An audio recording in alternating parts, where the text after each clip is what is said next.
If you're going to have any conversations, I ask that you please step out in the hallway and have them. Do not have them in the hall here, please. Please, plenty of room outside to have a conversation. Data bank's not up yet, so this is something else. So if you want to talk, please go outside. Thank you.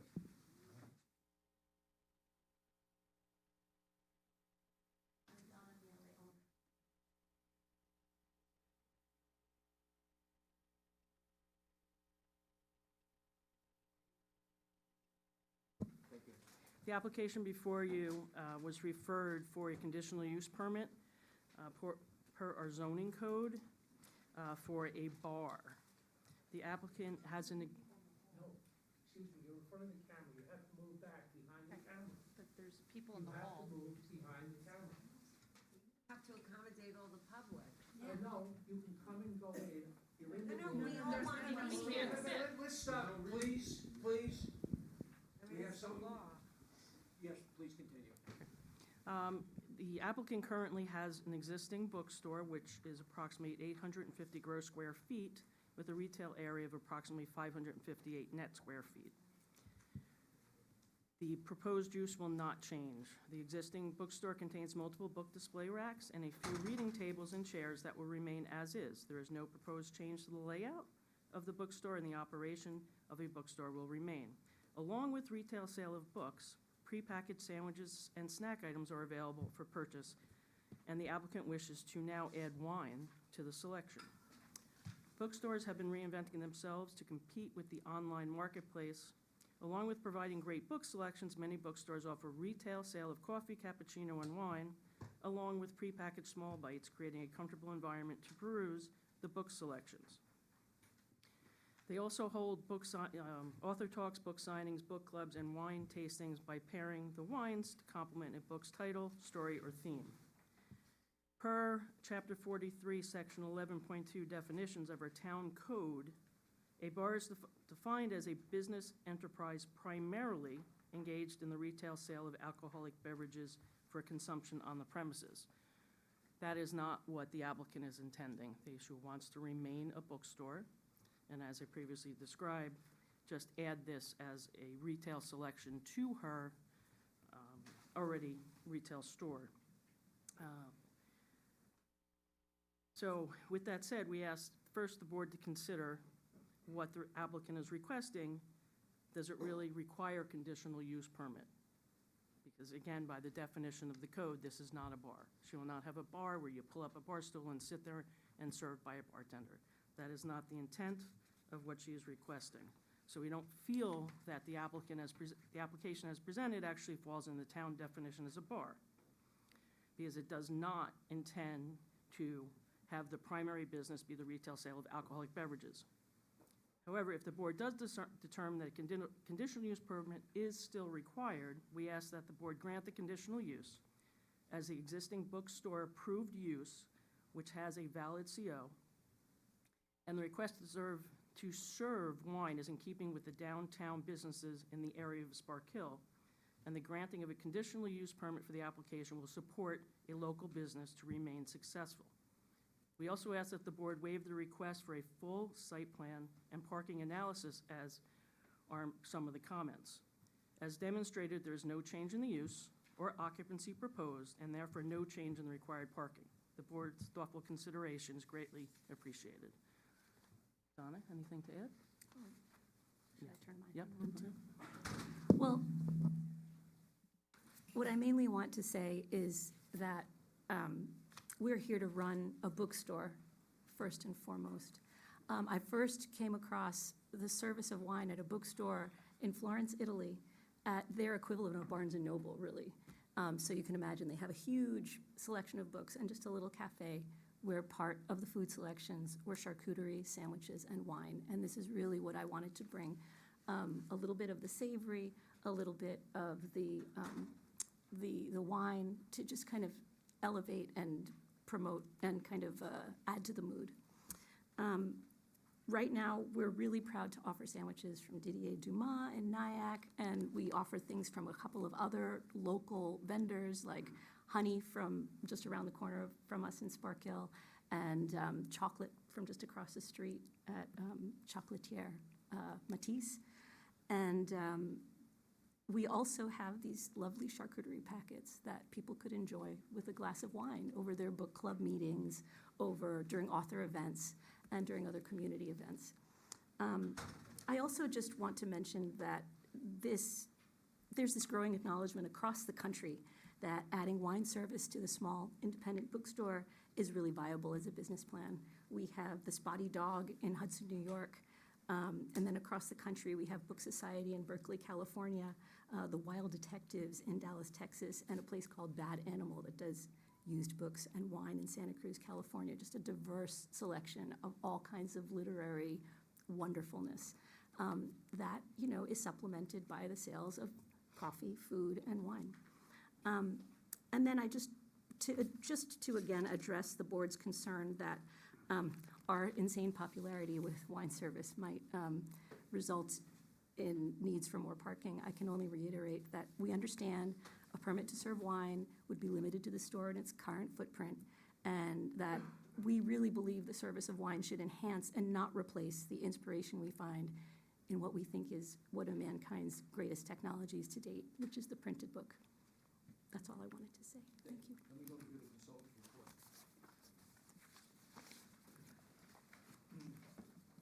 Both the building, zoning, and planning.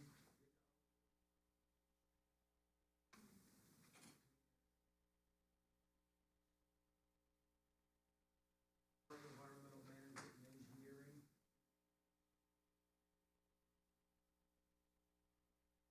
Fire prevention, October 7th, as one comment.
Motion for lead agency. Public comment? We're gonna go through the board reviews, I just want to, declare ourselves lead agent, that's what I'm. So I would We just rather, talked about that. but I know I would rather do that after public comment. Okay. Have everyone All right. comment. Rescind that. Rescind it. Any questions or comments? What are the hours of operation and what hours will you be serving wine? Our hours of operation are Wednesdays through Saturdays. So you'll serve wine after afternoon? Yes. Okay. I don't have anything else. Lisa, any questions? Just about the occupant load, that's not changing, right? No, the occupant is not. That's my only question.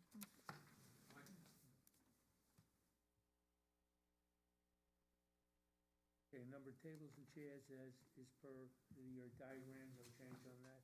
No change. Okay, so you're gonna have to move a couple of chairs, I think, around. Yeah, so, okay, you're not adding anything other than, all right, moving those two, okay.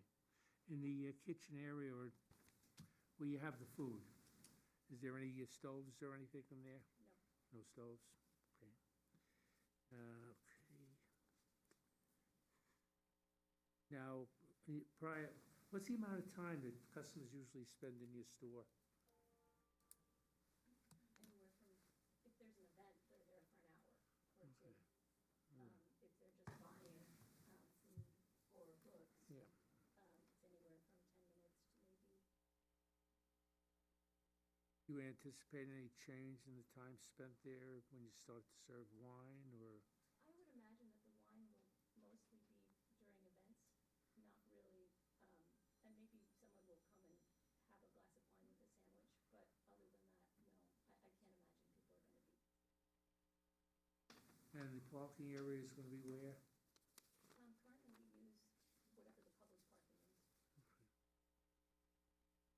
And your current CFO is 50 maximum, correct? Less than that? Is it 39 or 50? 39, I believe, is what I provided. Is that what was on the seat? Well, occupant load is not actually put on the CO, it's Oh. put on Yeah. the fire inspector's, You didn't have, you didn't say anything on this, that's what So it as is. far as our zoning code is considered for, the required number of parking spaces for a retail store is 1 per 200 square feet, so that's 4.075 parking spots.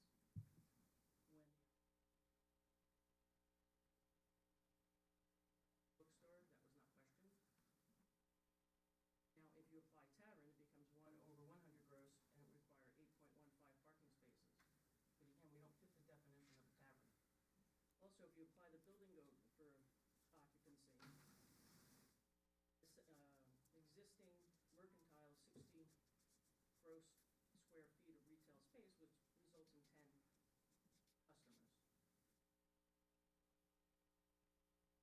Assembly with tables and chairs is 15 net, which that's how we come up with the 30. Now, if you apply A2 in the building code, which is the designation for tavern or bar, there's an exception. A tenant space used for assembly purposes with an occupant load of less than 50 persons shall be considered a business occupancy.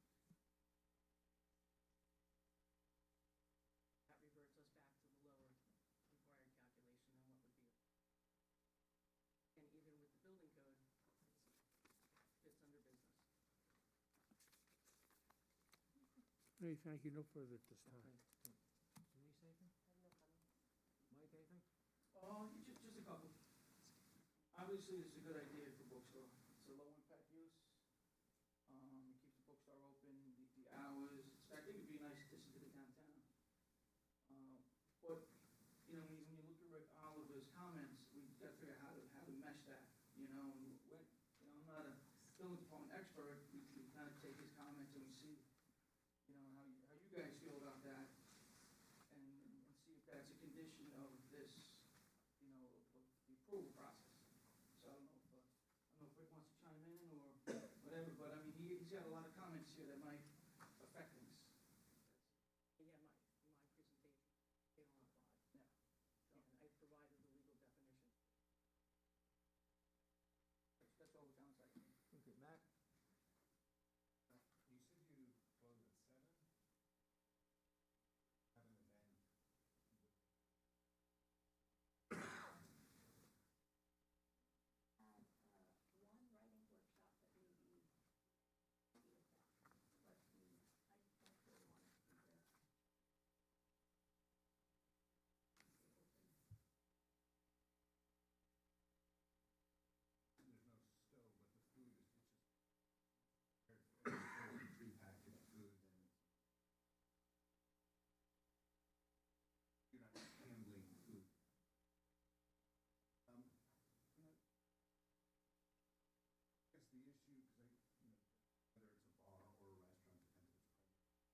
Bruce, anything?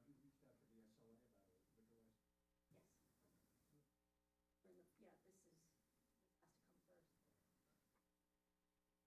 So that we have approval from. I assume you're going for beer and wine? I think it's all one thing. Yeah. Yeah, by default, it's beer and wine. They don't have just a separate.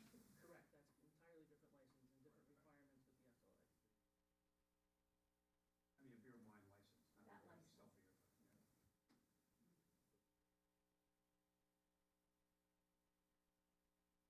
SLA applications require that we demonstrate compliance.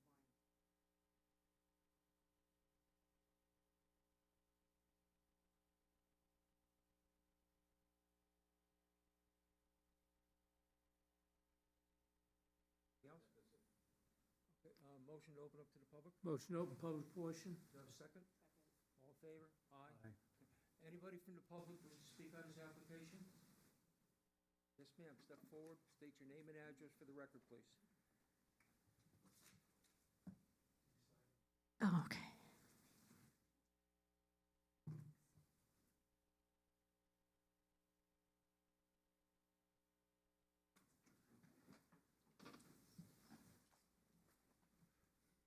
Hi, Liz Dudley. Ooh, it's loud. I just wanted to say that this is a wonderful idea. Thank you for bringing your entrepreneurship to Spark Hill and creating something that, the community can use that doesn't pollute. Thank you very much. Ma'am, could you just do me a favor real quick, because I don't know if the stenographer got it, your name Oh, I'm sorry. and address? Thank you. Yes, ma'am, state your name and address for the record, please, and sign that. Sign in, please.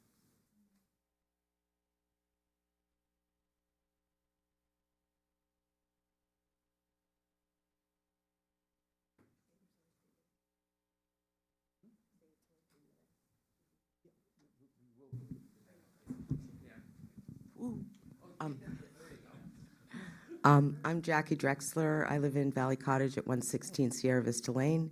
I was in the bookstore with my sister a week or so ago. It is just a sweet and charming place.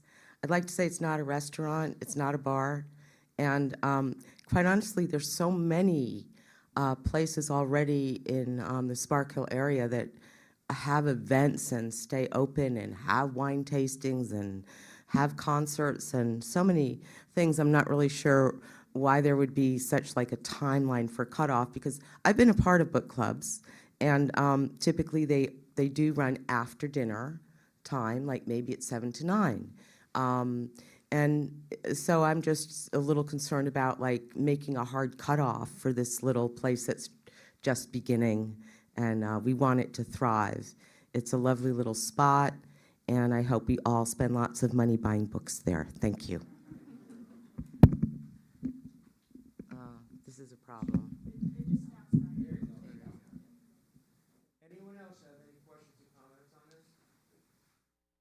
One more time, anybody else wish to speak on this? Move to close the Motion to public close. portion. Second. All in favor? Aye. Opposed? What do you want to do? It's up to the board. You have to, you're gonna do Lead lead agent. agency? Mike. Lead agency? Okay, now we can do lead agent? Okay. Motion for lead agency. Do I have a second? Second. All in favor? Aye. And at this point, we can do Yeah. neg deck too. Motion for neg deck, Motion for neg deck. second? All in favor? Aye. Opposed? None? Okay. I have a question. So for Rick and for legal, if the occupant load's not changing, do they really need to provide a parking analysis and a site plan that shows all the parking spots? Yeah, I think, what we're looking at, I think, from our point of view is the elephant in the room is that, well, we support what you're doing.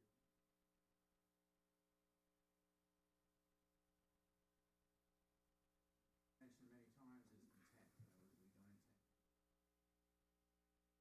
You have this, that's why I'm asking for transparency.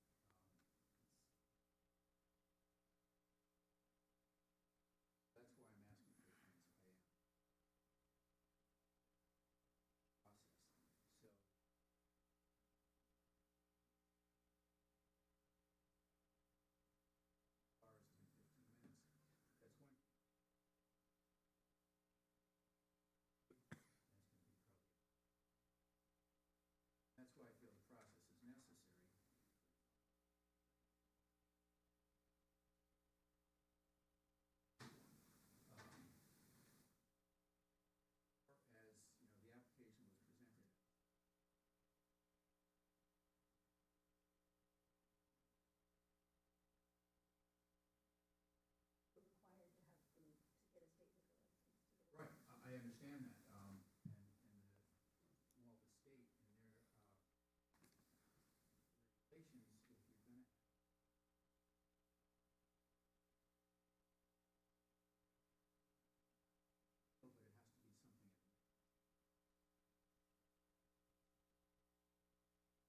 So, you know,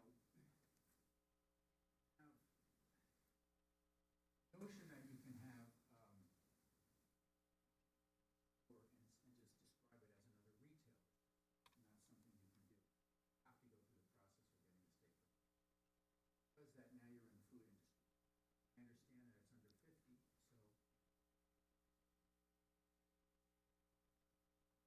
Business. But in the food industry, you're still gonna have to get health department. You did get health department, right? You said you did, so, you know, obviously you're aware of this. And so I think that's our, down and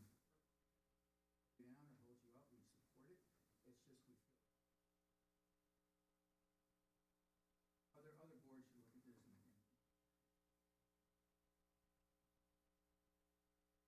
Because, so you do this, so say there's another, I believe there's another retail store right next to your building. That guy says, well, okay, I have a nail salon, I wanna serve wine and craft. I wanna do the same thing. So where do we stop? And how do we regulate it? You can decide next week, you know what, I'm making.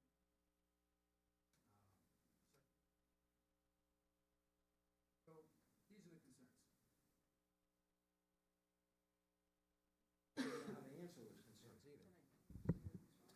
Sure, of course. So, again, the board's required to look at the application before them, not read into what the application might become. Can't create the intent. That's not what she's presenting. You have to move on what the evidence that's presented before you. I completely disagree that this is a restaurant. There is no limitation on her or any, you know, the applicant, Donna, being able to serve prepackaged food in her bookstore. That does not make her a restaurant. She would not have to come in for permission for that. It's technically a retail store. She can sell prepackaged items. So, again, the planning board looks at the application as a whole, and the planning board looks at what impact this will have on downtown Spark Hill.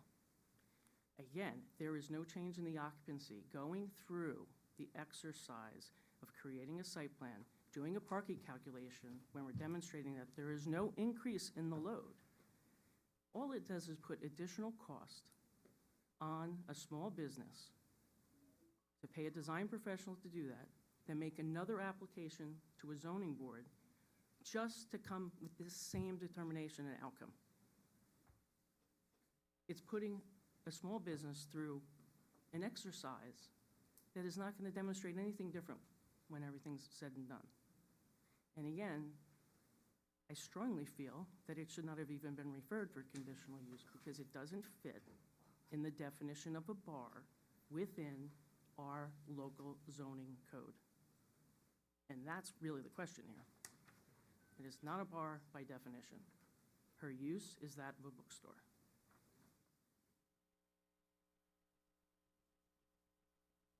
I agree with the notion that if you had just been put out chips or a package, once you start serving alcohol, now you're getting. The other thing, with the definition of a bar, that's a kind of an if-this thing. So if your primary business is serving alcohol, then you're. The problem is, on this application, it actually says wine bar. There's no other criteria given, and there was no alternative. So my question is, well, if not this, then what? And that was never answered, it was never addressed. There's no mention. Application says wine bar. So that's why we went the direction we did. And I felt all along that this really fell under the criteria for a restaurant because it's food and beverage. Can I ask a question? Sure, of course. Are there designated spots for the, like, this area of Spark Hill? So if it's municipal parking or public parking, then she just, you know, needs to do parking analysis saying, our occupancy is 39, and like you did your calculation, and the municipality already has that as public parking designated to all of these businesses? Well, you would have to get a variance, you have to get a zoning board. Obviously, that's what they're trying to avoid, but that would be the way, and now you have the zoning board looking at it. Our process, that's why we. And everyone has been saying under the breath, well, they're gonna get the variance.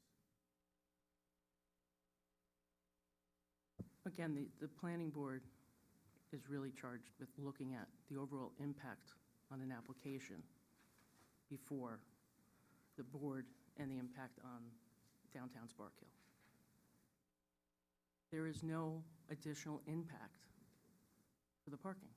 She was not required to do it to obtain the CO for a bookstore. I think we have demonstrated that that occupancy is not going to change. And while Mr. Oliver says, it said bookstore, wine bar, we did not receive his comments until right before PRC, which if there was a confusion as to what the use was, I wish I'd known earlier, but as soon as I found out, I did respond. So there may have been confusion, but I think we've made it clear by the layout of the floor plan, the hours of operation, and the description of her business, that the intent is not to become a commercial bar or tavern. We all know that our zoning code is quite antiquated, and we've had many applications go before many of our boards that absolutely don't make any sense, and I think this is one of them at this time. And again, it's due to the vagueness of our code. However, the definition of bar in our code is quite clear. Primary business is serving alcohol for consumption on site. That's not her primary business. So we have to look at the definition of our code and apply that, not imply intent or what might be down the road. We have to apply the code. Now, as far as the SLA, the building department in the town does not enforce the SLA. We've had this happen with other applications. This board's very well aware of that. The onus is on the applicant to prove to the SLA that they're in compliant with the zoning code. That's what we're here for. If they put further restrictions on her business as the SLA, that's the power that they have to do. They can do that. They can limit her hours of sale. They can do that. This board, though, can't limit her right to try to obtain that from the SLA. She has every right to do that. So again, I'm asking the board to apply the limits of our code and hopefully not have her go through a whole exercise that is going to cost her a couple $1,000s more as a small business just to try to thrive in downtown Spark Hill. Mr. Chairman, if I can comment? Sure. At the PRC, there was some talk about a way to get past this impasse with the applicant is saying she has no interest in going beyond being a bookstore and serving wine. Mr. Oliver's concern is that there's going to be a conditional use as a bar, so it could perhaps grow. One way around this is perhaps just some reasonable limitations, like, for example, the applicant has suggested if she's going to change the floor plan to, for example, become more like a bar, she has to come back. Perhaps if she's going to serve more than wine, she has to come back. Ms. Slavin, is there any reasonable limitations that you can suggest that the board can vote on, and that way we can get past this impasse? For example, like changing of the floor plan, that seems like one. Again, there's a fire inspection every year. Fire inspector's gonna see if there's a change. It's a very small store, I mean, it's this big. This big. We're in a tough spot, 'cause you can tell we support this idea. You're also asking us to dismiss the comments of our director of office building planning, So that's a tough ask too, but if we can get some kind of agreement, let's work on that. I don't think the applicant has any issue with ask the board to reconsider. Well, I really don't think that she can, because it's municipal parking. Right. So if the parking's in front of the store, then we can consider it. But if it's around the corner, so how can we really consider it? I think one of the things we could do is possibly limitation on hours. Like she says, she doesn't want to be there after 7, but possibly they'll have some clubs that run to 8. Maybe we could put a limitation on hours where they have to close by either 8 or 9 and nothing further. You know, something along that line. I don't know what the board's feeling on that is. If I could, I think, I agree with her notion, if she's gonna have.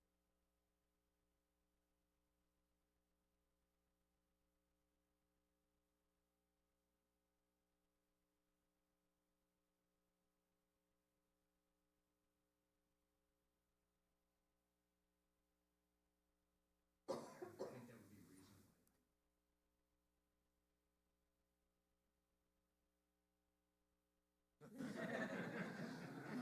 Either in the store or at home, right?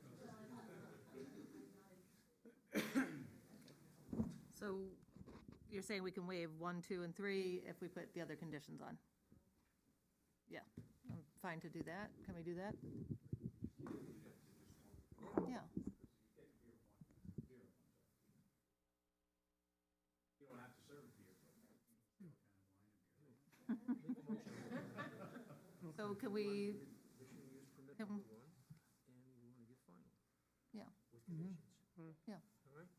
yeah, A motion for conditional use permit and final with conditions, which would be, well, if you read those, we'll hear them in. Right. And you want to put in hours of operation? You can put all that in at the end. Okay, no, but I'm just saying, let's not. Yeah, forget hours that. of operation, Okay. floor plan, Okay. prepackaged. Office of Building, Zoning, and Planning, Rick Oliver, October 2nd. But we're going to take out number 2, which is the parking analysis. 1, 2, 3. 1, 2, 3, okay, take out 1, 2, 3.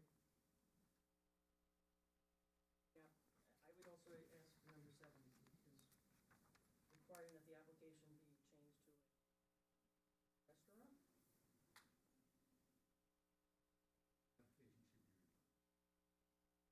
Gee, I hear that, I'm sorry. I think the application should be revised, because you can't just add wine to a retail as an.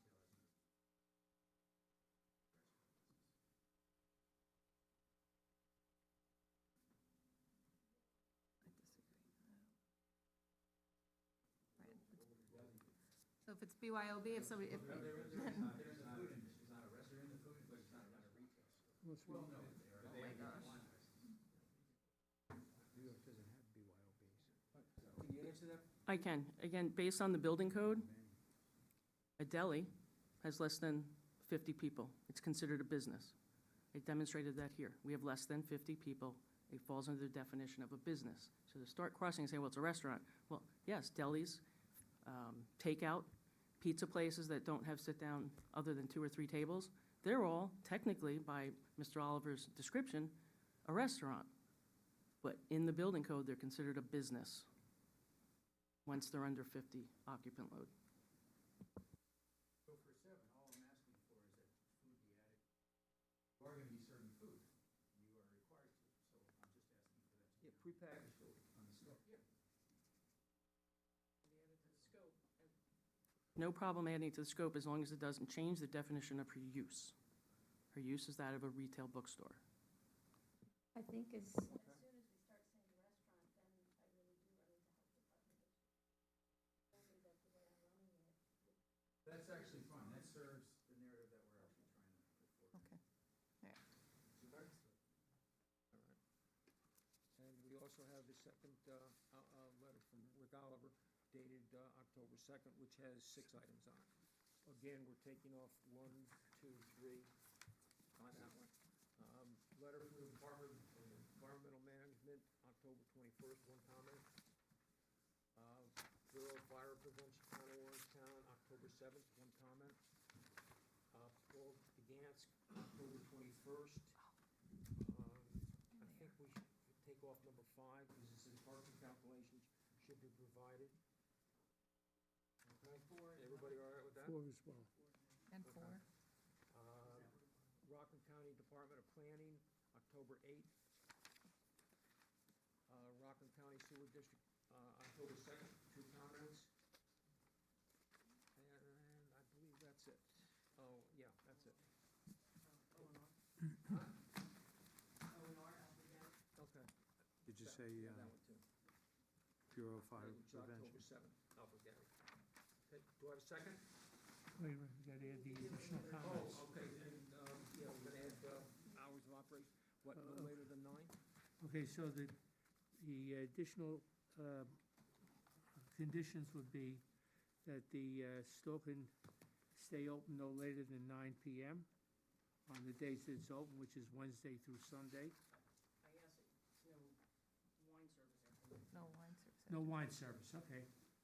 Okay. You have that, Audrey? No wine service after 9 PM. So it's not operation, it's No. just. Wine service. Right. The bookstore can stay open after 9. She doesn't Okay. want it, but I'm just saying, give her a little bit of latitude. The applicant has to return to the planning board if they change the floor plan in any way from that submitted. They're only allowed to sell prepackaged food and snacks.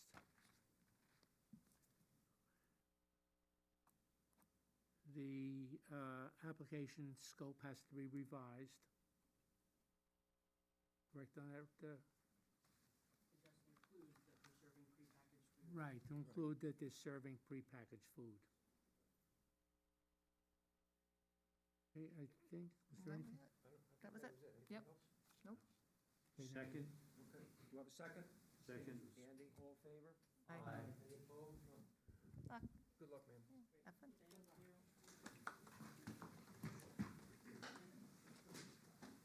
Okay, next item on the agenda is Data Bank, Warrensburg, Phase 2 Site Plan Review, DD 25-02.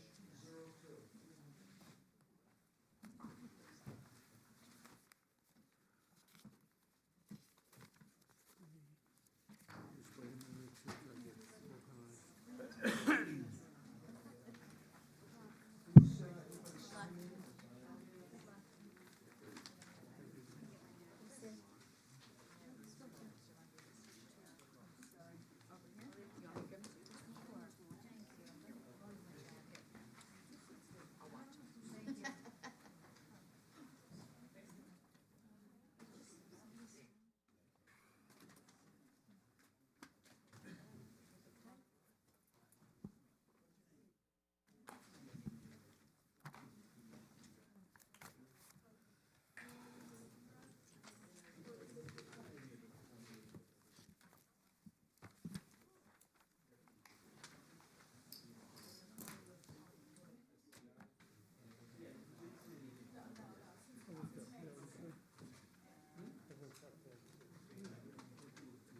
Right, it's fair. That's the old.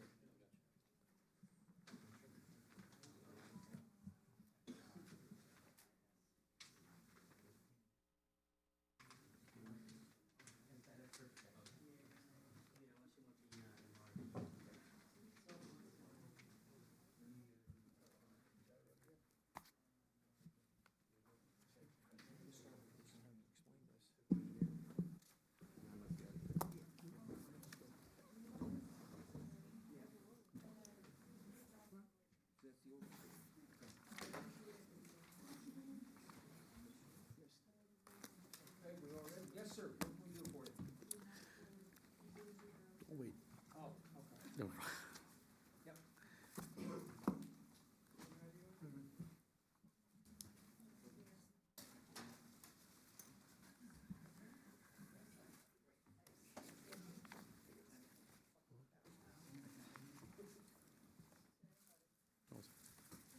Yes, sir. Very good.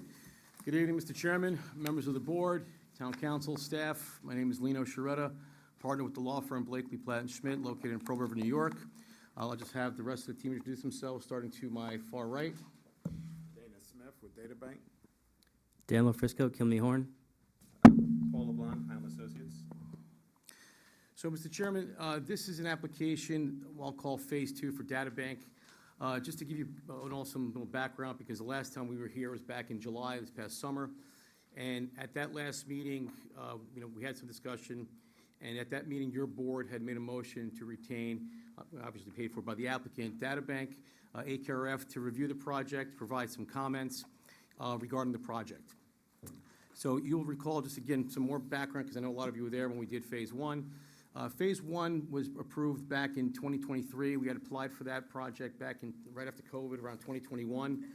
At the time, both Phase 1 and Phase 2 were contemplated as part of that project back then.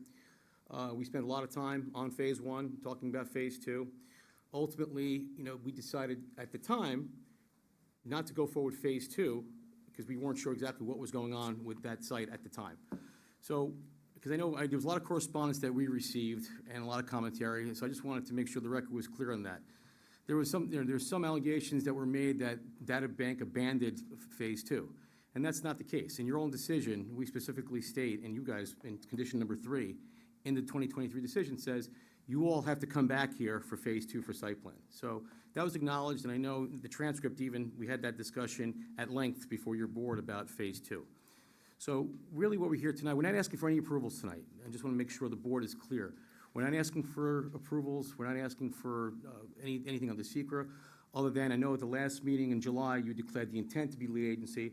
The only thing I would hope that we get tonight is, declaration to be lead agency. You were lead agency in Phase 1. Hopefully we continue that in Phase 2.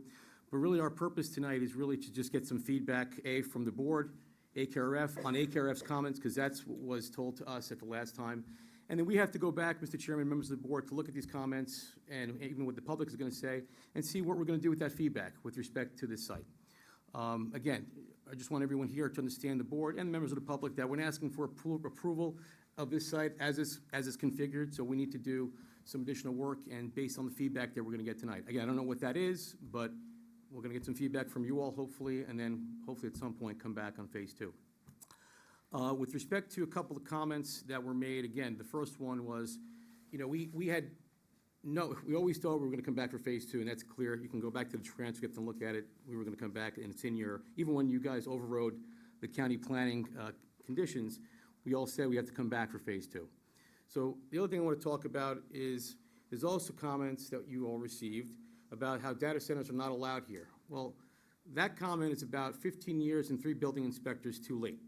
Because about 15 years ago, when 155 Bloomberg came in, John Drodella, the building inspector back then, had opined in the LI zone that a data center, which before even data centers were a thing back 15 years ago, had opined that in the LIO, the data center was a business use and it was permitted. So as a result of that interpretation, you had your former building inspector here a moment ago, that interpretation was continued, and as a result, you had 2 data centers built under that interpretation. One was Bloomberg at 155 Corporate Drive, and the other was Phase 1, which your board approved back in 2023, all based on that interpretation from your predecessor building inspectors. So to say that they're not permitted, again, that argument, that ship has sailed a long time ago. Your board has approved it, so to do otherwise would be a problem. So again, I want to make sure I address that point, because I've seen that comment, come time and time again in some of these comments that it's not allowed. It is permitted, you've had allowed it. And even your comp plan back in 2023, which stated that even your code, it looks at data centers as something that should be allowed in town, especially in the LIO and the LO. As one of those zones, it says, well, it should be a conditional permit special use, other as a permitted use or conditional, but special permit. So your own comp plan contemplates data centers in these zones. So again, that's the blueprint of your municipality, so we looked at that as well. So that's another thing I want to set forth, that we discussed this, and that was an issue that was raised long ago. Again, without further ado, I'll turn it over to Dan, but we really want to hear what you all have to say tonight about Phase 2, anything that we can do, and that we can take that comment internally, go back and see what we present to you at a later time. But again, that's all we're looking for tonight, is really feedback from the board.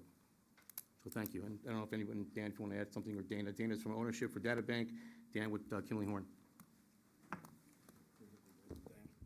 Nothing to add, just to clarify that we have not submitted any new versions of the drawings. We've not revised them in any way. We're looking to just see clarity on what the board has on our current application, and then we would address all the comments received to date. Yeah. And just so the board's aware, just to go back, if you recall, these two buildings, when they were presented, are a mirror image of one another, right? So Phase 1 is about 145,000 square feet. Phase 2 is a little larger, about by 1,000 square feet, about 146, 480 plus office space. So, but the way they sit, if you were to fold it, they'd be a mirror image of one another. There were also the issue, I'm sure we'll get into that, about the land banking, because I know we went to zoning board, and we're gonna need variances, the same variances that we needed for Phase 1, we're gonna need for Phase 2, and perhaps also variance from the land banking issue, because again, we talked about that during Phase 1, about land banking, and my view on that is, look, you're land banking because obviously, right now, you had an office use, you had Verizon that was there for Phase 1, if you all recall. That building was torn down, data center was put in this place, and we know that data centers, because you have a few of them in town, which we've been involved in, they don't really cause a lot of traffic. You don't need all that parking for a data center use. But there's also the understanding that you do want some land bank parking, because let's say data bank ceases to be used as a data center one day, and they want to go back to maybe an office. Well, first of all, they have to come back here to seek any type of approval. If you're going to change the use, you got to come back here. But I understand that you want some parking in land bank to account for it and to give you all some options in case this is not a data center anymore. Now, given the current state of technology, AI, and where we're going, I doubt that's going to be an issue in the upcoming years, but I understand the land banking, but we may want to go back and reevaluate that in terms of how many land bank spaces you actually need. Again, if you go around town, whether it's JP Morgan Chase, whether it's Bloomberg, look at their parking lots. There's not really a need for a lot of parking with these facilities. So, again, I just want the board, I know the board is aware of that. We talked about it for a lot during Phase 1, also during Bloomberg, and also during JP Morgan Chase. We were here for that, so we understand that, but I just wanted the board to note that. So, again, we're open to listening to your comments, and again, from AKRF, we did get their memo. Thank you for that, and we'll address those comments as well. One of my biggest concerns is as of the decision of January 11, 2023, which is Phase 1, Rockland County Department of Planning had the following comments, which are incorporated hereon as conditions of approval. Number 1, the land banking parking spaces will be located where a second phase of the data bank center was proposed in previous deliberation. On the site plan, the applicant must understand that with the proposed land banking parking spaces, Phase 2, as formally illustrated, cannot be constructed. So the key word there, Mr. Chairman, is formally illustrated. So it didn't say we can't do it, and and again, those are county comments. To the extent we need to have them overridden, you overrode other comments. But Understood. we did override comments prior to this number 14 and after, so you are aware of that. We're aware of that, but also, Mr. Chairman, You didn't ask for that to be overridden. because we didn't know exactly what was going to happen with Phase 2. We didn't know, because again, we didn't know what we're going to design, we didn't know what we're going to do with it. We had an idea, but again, that was now close to when we applied 2021, so that's 4 years ago. So we didn't know, but again, when you look at your resolution, your condition number 3, again, it's your resolution which your board passed. Number 3 states, and I quote, "The applicant is seeking approval for Phase 1 at this time and must return to the planning board for approval of Phase 2.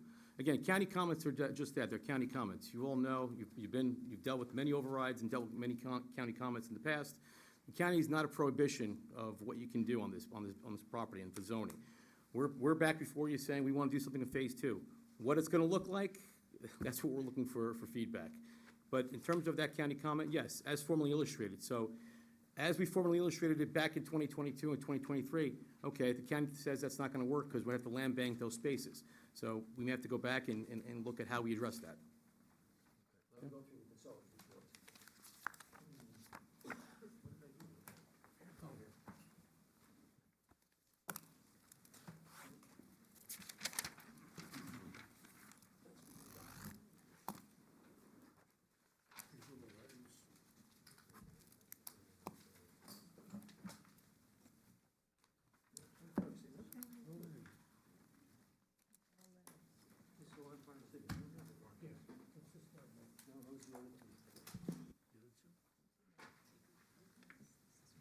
Excuse me just for a second. Yeah.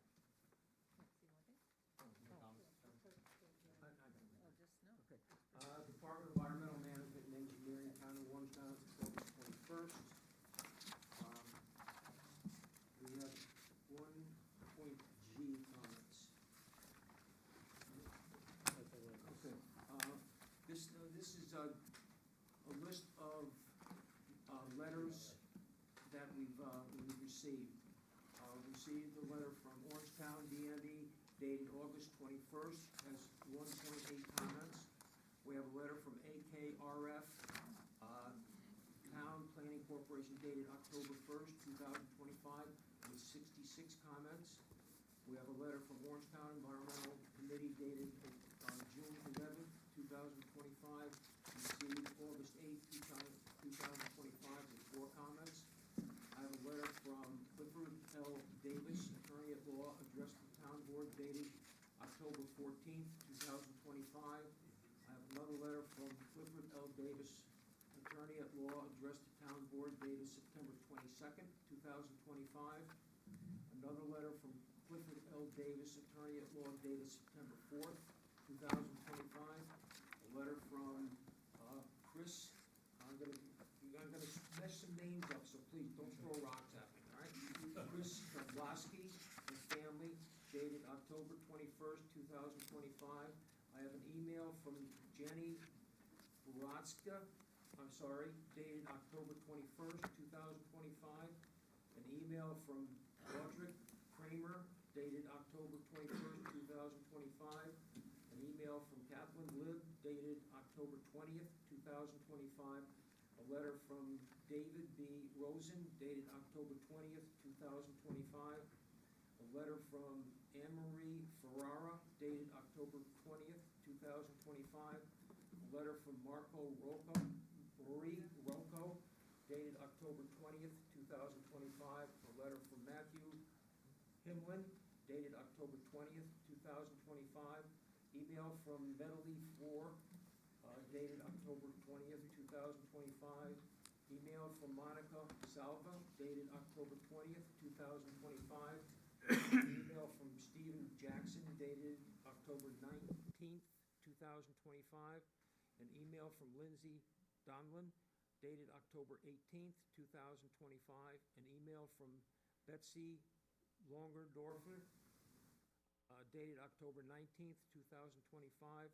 A letter from David B. Rosen, addressed to the town board, dated October 16th, 2025. An email from Lisa Fishman, dated October 15th, 2025.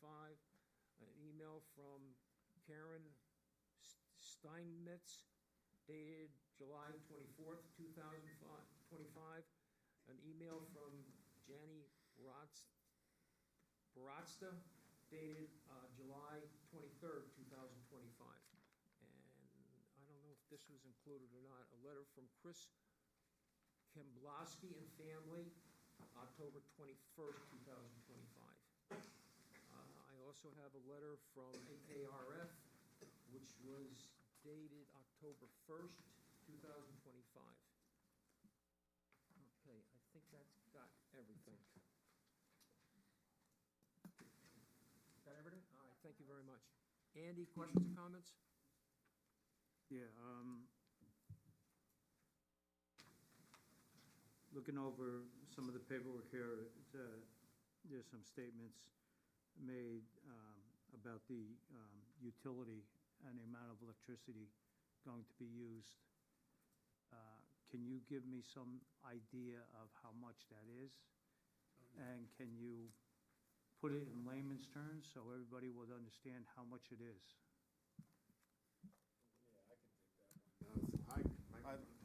Sorry about that. So high level, this building is going to take 30 megawatts. The existing building is taking 30 megawatts. There's a substation up in the top corner there to the right of 60 megawatts, which will power both of these buildings. Plenty of capacity. We are under the application with NYISO. That has been approved. So ONR, the utility company right now, is doing a feasibility study on the transmission lines to get that upgraded. So power is not a problem. Capacity is not a problem. It's not going to encroach on any existing utilities serving the area. There's also existing in the existing substation, which is to the bottom of this one that's showing up at the top, of 15 megawatts currently available that we have first rights to the third circuit, which is open to that building, which would provide 15 megs to that new building as well. So Where is, to feed your power stations, where is that electricity coming from? Is that coming from Orange and Rockland? Yes, it would come from And where Orange is and Orange and Rockland. Rockland getting all of their energy from? From the transmission line. So that's why the study had to be performed with NYISO, just to make sure that that capacity is available. And that has been conducted and confirmed that it is available. But in all of this paperwork that I have here, Mhm. I haven't seen anything from Orange and Rockland. Yeah. I believe Orange and Rockland would have to then go and supply to you. But like I said, that is in progress as we speak. So by the time this building is to come available, that power is there and the capacity is available. But currently, again, they have the 15 megs in that existing substation, which is shown to the bottom, available. It also states here that 50 single or two-family residents or to service a commercial or industrial, I guess it's, the system serves more than 50 single homes. What is that? I don't understand. So the way that their existing substation would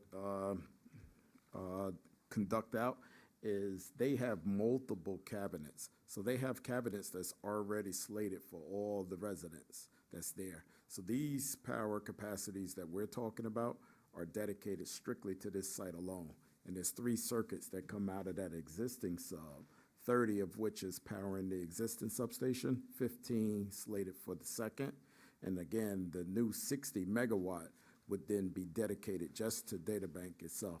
So then Orange and Rockland is not going to take any electricity from the surrounding area? Correct. Residents or anybody else, light industry or whatever That's might correct. be involved in that area? That's correct. They're gonna be specific to you.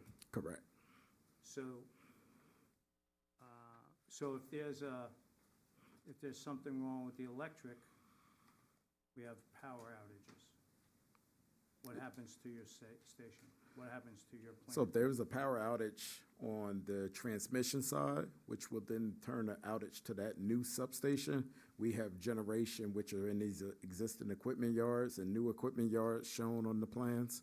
Our generators will sustain the power to the facilities until power returns. So you won't lose anything? We wouldn't lose anything. If you recall Phase 1, Andy, they had, I think on the roof, we had the generators that were approved as part of Phase 1 for that very scenario, should something happen. So that was part of Phase 1, and we also going to do that for Phase 2 as well. So, all right, so talking about the generators are gonna be, how are they gonna be powered? They're all diesel. gas? Diesel, Diesel. yes.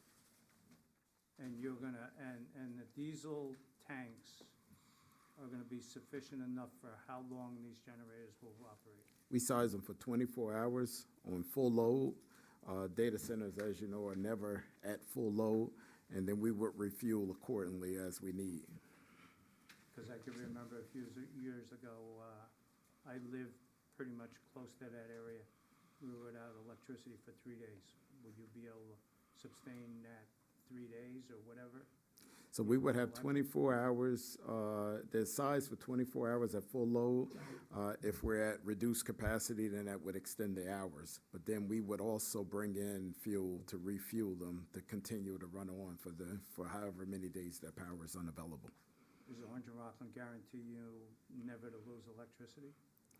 Well, no, I don't think any utility provider would ever give us that in writing, but with the upgraded, with the transmission lines, you know, I would almost say that is pretty stable. There's another section that talks about how much water you're gonna be using.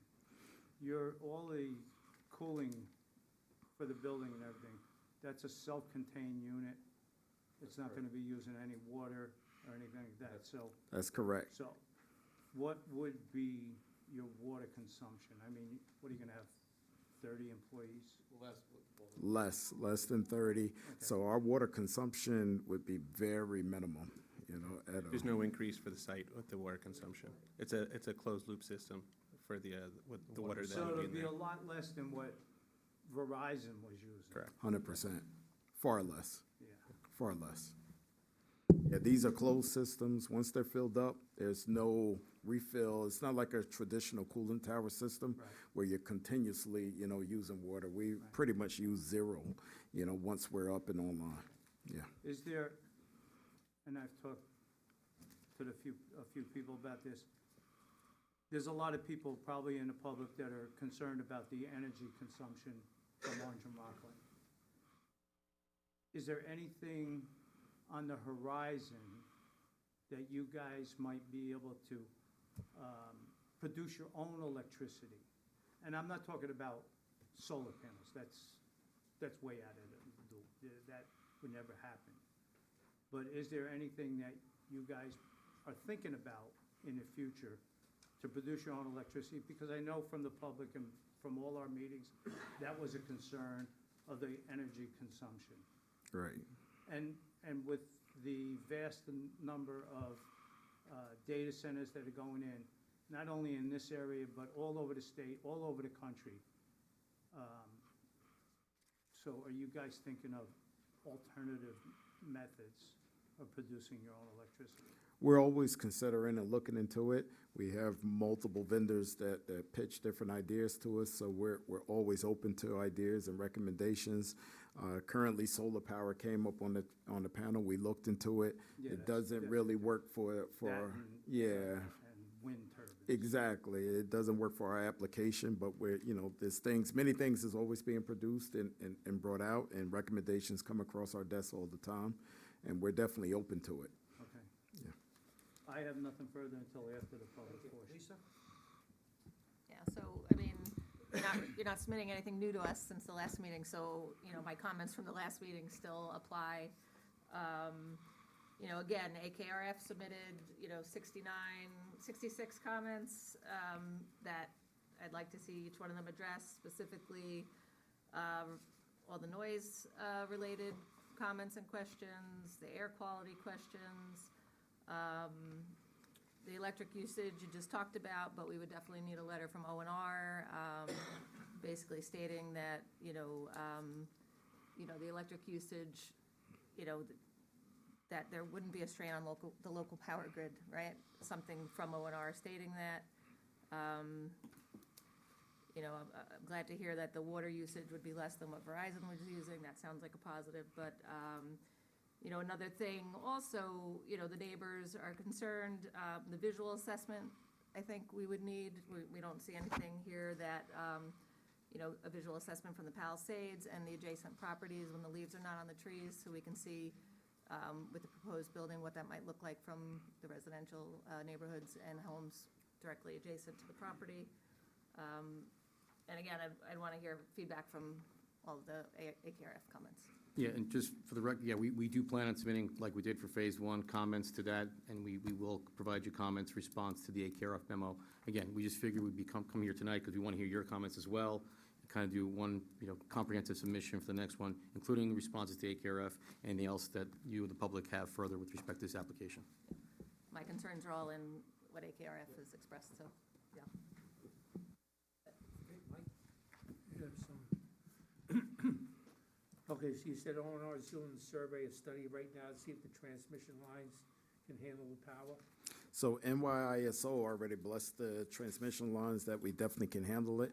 They've identified that what O&R is doing right now is doing a feasibility study based off a NYISO study that basically says, okay, your power is there. Now we're going to see how we can deliver that power to you. So if there's any upgrades or capacity changes that they need to do, then that's what they're doing. Infrastructure right now. Exactly. To power it up. Yeah. That power that's currently supplying the old substation there, where does that come from?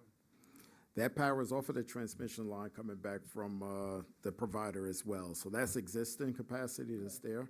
And the new capacity, which would be for the new substations, for the 60 megawatt, is what they would be doing, essentially changing our capacitor But banks. you'd still be supplying the old substation also? Yes, yeah, So but you it's talk a about- separate line, though, transmission line, Is that yeah. coming from the same source? I believe there's Or is it 3 coming sources, from if I'm the not local mistaken. grid, or is it coming from the transmission lines? Is that 2 separate grids we're talking about? Yeah, I believe they are, yeah. Okay, so where's the smaller substation, the old one, which power grid is that attached to? Is it transmission lines or the local grid? Well, the transmission lines, when we see transmission lines, that's all coming from the grid, but they have multiple circuits that come off that transmission line. And that's on our side from their infrastructure. So one of those transmission lines that go into that existing is what's already serving existing capacities. And the other transmission line is what they have identified for ONR to do their feasibility study of what's required in order to improve on that, or upgrade it, if you will. So that's talking about capacity banks, maybe transmission cables themselves, things of that nature. You're talking about the new cables, are they gonna go Yeah. underground in the current piping, or is it gonna be new road work to get the? That's what that study is for, that ONR has to conduct currently, and they're in the process of doing that as we speak. Currently using the piping that Bloomberg put in, correct? I'm not sure, we don't have their internal backbone to it, but they are in the process of doing that themselves, ONR, Okay, upgrading so that. That's one of the things we've asked that in the last couple of meetings, something from O&R stating all that you stated. We'd Yeah. like to see that on paper from them. Yeah, What New York absolutely, State said, what Orange and Rockland stated, right, all the feasibility studies, unless they can show that it's not going to take off from the local grid, yeah, and they can guarantee that. That's Yeah. something we've asked, I don't know how many meetings, but the number of meetings we were at, we've always asked that statement there. yeah. Now, That, like I said, they're in the process of doing it as we speak, so once that feasibility study is completed, it's gonna detail out everything that they need to do to upgrade their transmission services, which we wouldn't be privy to that information, because it's not data banks related, and I believe it's for multiple different folks that's requiring that power that's in the Well, they area. have to show it to us so that we know. Yeah, They can't vote on something that's pie in the sky from Orange and Rockland. understood, Okay, now your backup generators. yes. If the power goes out, it's a major thing that goes out. How long can those generators support the facility? So at full load, they can support the facility for 24 hours. So you need continuous refueling? Refill, Okay. absolutely. How many days can it go then, even with refueling? Is there a limit on the? So 24 hours is based off of our full load of our capacity. So if we're at reduced capacity, then it doubles the time on gen. So I would say, definitely stay with the 24-hour rate. We typically call in fuel at the 8 to 12-hour mark, where we would just refill that to keep it running. And for Dan, is it the same system that we use for the building on phase one in terms Yes. of generators? Exact same Yes. one? Yes, Okay. same one. Yes, same ones. And you have the same system for leaking and? Yes, Okay. What goes down, what goes out to the exact same? exactly. No change there. It's all the same exact deployment. Okay, I'm not gonna repeat all my questions from further things we're still waiting for. With the water, you're gonna be using any rainwater, humidifiers, as part of the green infrastructure? What's the sufficient parking spaces you're gonna have, especially if the buildings are repurposed? Do these new quantum chips gonna affect, is that anything that's coming up that will affect the buildings themselves or the storage No. capacity, or? No. Okay, all right, this time, all right. Okay.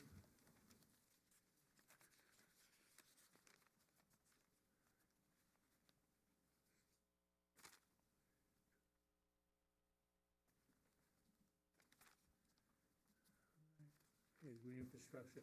There's nothing in your plans that you submitted that shows anything to do with green infrastructure. There should be something in there, as it's stated, electrical grid for surrounding communities. Just in regards to green infrastructure, so the plans and the stormwater management are designed in accordance with the state stormwater design manual and the best practices that are recommended. And we did feasibility studies on what could be possible on the site. And what we are finding is that there are some limited opportunities for stormwater infiltration, which is the proposed basin on the southwest corner. That's how we'll handle the predominant stormwater runoff to the new phase. And it's limited. The other sites, the other areas of the site, the soils don't allow for adequate percolation. In other words, the stormwater can't. I'm not just See- talking about the runoff, I'm talking about what steps are you taking to reduce, use of water, use of electricity, those, and I think that's in the manual, there's a section that talks about green infrastructure. Right, so that's in part with the mechanical systems and the closed loop to reduce water usage. All right, And then, as a green practice, I still consider stormwater management part of the green infrastructure practices. That's for, obviously, site work, and then Dana spoke about energy uses and whatnot. We need an updated landscape plan, which we'd asked for in the past, which we haven't gotten yet. Let's see what else we have. And I'll leave it to Dan and Paul to speak to that, but again, like Lino, mentioned, we haven't resubmitted based off of our last Well, I know meeting, that- so we, But you're here for comments. yes, So I'm just absolutely. giving you, I'm Yep. just shortening it up. I'm not going through all the things, but as far, even with the environmental assessment, part two, is that the impacts of surface water, that could be a moderate to large impact. The same with impact on groundwater, if you read through it. There's possibility of an impact upon the air, impacts upon plants and animals.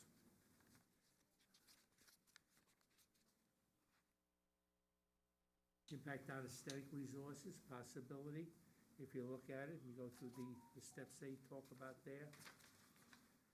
Let me see, and impact on noise, odor, and light within that, as you compare it to that and reading through AKRF's statements. I think that there's enough there, that's just my comments right now. I haven't seen any new paperwork at all, so as far as it goes, can't ask for questions on something that has not been submitted, so thank you. Okay, thank you. Denise? So I'm gonna piggyback on what they said so far, talk about that energy, because that's something AKR did great going through everything else, and energy is one they, I have other questions about. So what we would like from ONR, I think, would be a standard operating procedure on how they would handle energy surges or blackouts or brownouts, like who is their priority to restore or continue service. That would have a huge impact on the community. One of the other things you said, they're doing a feasibility study for transmission lines. And, better infrastructure is great for everyone. Are those transmission lines just for the data center or businesses, or are they for the residents too? Something I know you guys might not be able to answer, but ONR should be able to provide that answer, because who's the bill payer for that? If it's not benefiting us or the residents, should that be something that the data center or these businesses should be paying for? And lastly, the generators, I know we kind of talked about this phase one, I don't remember the answer. Do they back up the cooling system as well? The whole building. The whole building, right? So you have alarm systems, they won't overheat batteries and whatnot. Okay, all right, that's it. I know I don't want to beat the drum and a lot of people talk here, so. Yeah, they can. Yeah, just same comments as before, and as you can see, there's a big interest in this with the public and with us. We want to get it right, And when data centers first started coming to town, we didn't really know too much about them. We just knew they weren't mega warehouses. All right. So I remember being like, oh, we're not a mega warehouse, we have 15 employees. It's like, oh, that's not a bad thing. And the more you hear about and look into it, there are other concerns. And that's why we're here to address those concerns. And we look to our consultants, and one of the consultants is AKRF, and they're here tonight. And you got the letter, so I'm not gonna go word for word, but there's a lot of serious concerns when it comes down to environmental impacts. They talk about it. It's a type 1 action, has a greater potential to result in significant adverse impacts. And if we find that there's only one or more adverse impacts, we can do a positive declaration. So that we can take a look at it. There's some things we need to look at. If it only affects at least one negative impact, then we can go forward and ask more questions and more information. And if you look at it, and I agree with all their concerns, natural resources. The proposed project requires a detailed evaluation of potential impacts on natural resources. It could result in a loss and modification of wetlands, surface water, vegetation, wildlife habitat. It goes on and on. They've mentioned the bald eagle's nest, that they're still flying around, they're still in the area. So there's a lot here, and I'm gonna keep it short because we got a big audience here. But you got a lot of work to do. Yeah, and just to your point, again, we went through, I know, like, you were here, I think a lot of you were here back, but we went through a lot of that. You were here, I remember you were here. We went through a lot of those concerns. back when we did phase one. That was also a type one, that wasn't POSDEC, but we did address a lot of those concerns with studies, sound attenuation, talked a lot about the generators, the closed loop system. So we're gonna be submitting that all to you again. Again, what's the only reason why we haven't done so yet, as you heard from the team, is that we're still trying to figure out exactly what we're gonna do, right? So that's all. But to your point, yes, we have to do all that. We have to address AKRF concerns. We will. It's just, you know, again, from the timing perspective, once we get all your comments and everyone else's comments, we'll address it. And again, just like we did for phase one, we're not gonna do anything different, but we'll submit all that. I think with phase one, we didn't really know enough, let's just say that. So now we have consultants chiming in and really giving us some good information. And they help us with all the environmental stuff that we probably weren't aware of last time. So with that, we're keeping it short. Also, Rockland Planning has a pretty strong comments. They disapprove it for several reasons. We've seen that before. Yeah, but, you know, it's all legit, and I think I have the same concerns that they do. So you're here to listen to us, I believe you are. Yep. So you need to see that the impact, you need to lessen the impact in regards to on the neighbors and the environment, you know, and that's a good start. You know, because what you have here is, you can tell there's a lot of negative impacts as opposed to anything positive that the town can get out.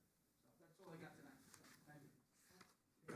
We do the radio caller thing, so I have a comment and two questions. Mike is saying, you know, AI is a new thing. I don't think we were energy use of AI for phase one. So concept of a data center is new.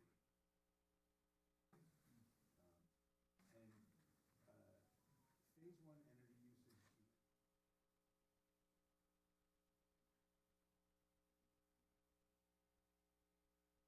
Okay, so it's not like you need a pump.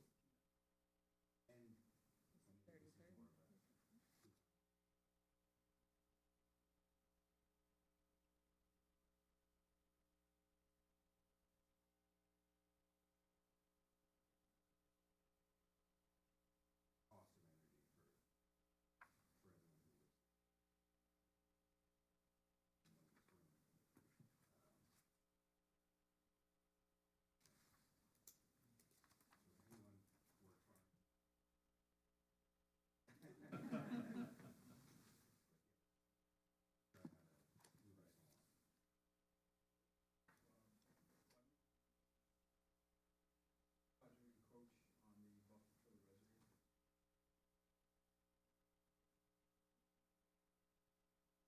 building, you know, plus you.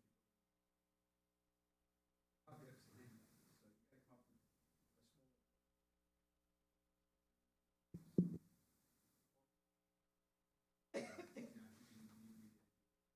Yeah, we'll address again, like I said earlier, but the land.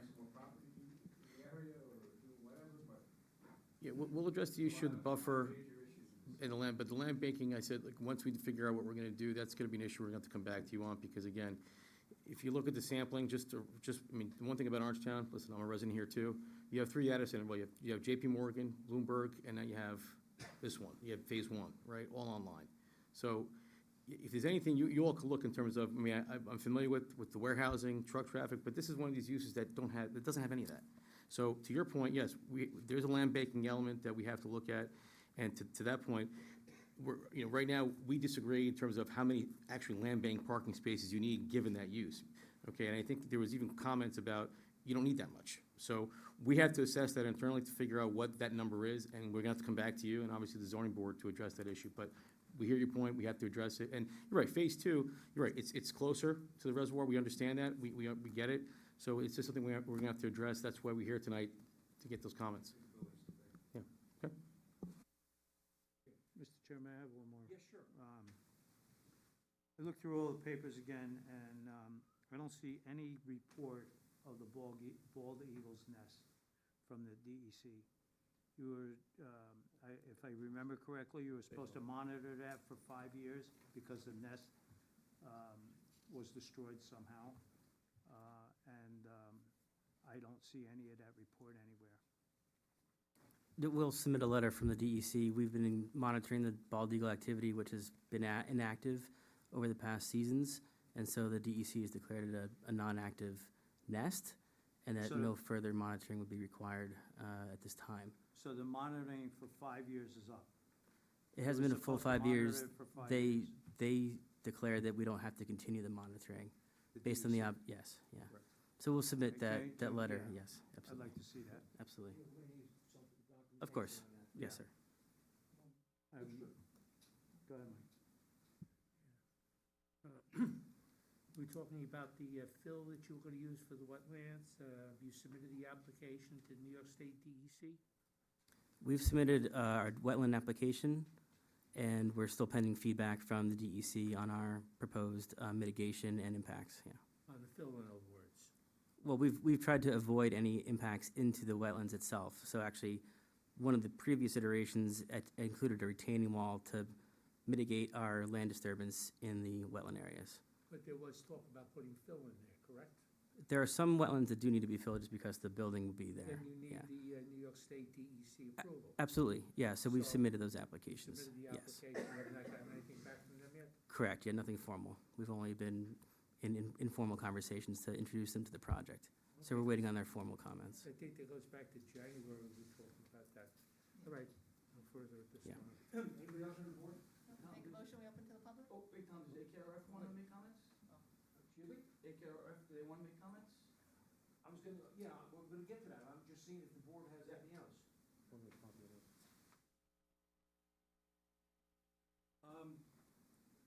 AKRF, can you guys go through your comments? Go through the report, should go for part two. Number 3, it should be for part 2. That's my opinion.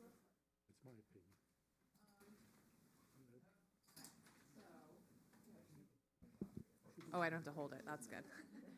Okay, I will kind of gloss over the ones that have been repeated several times, and Corey Block with AKRF, senior planner. So there were just a couple of additional variances that we noted. In addition to the parking spaces, there's also proposed outdoor loading berths, and only 4 when 18 is required, so both of those will need a variance.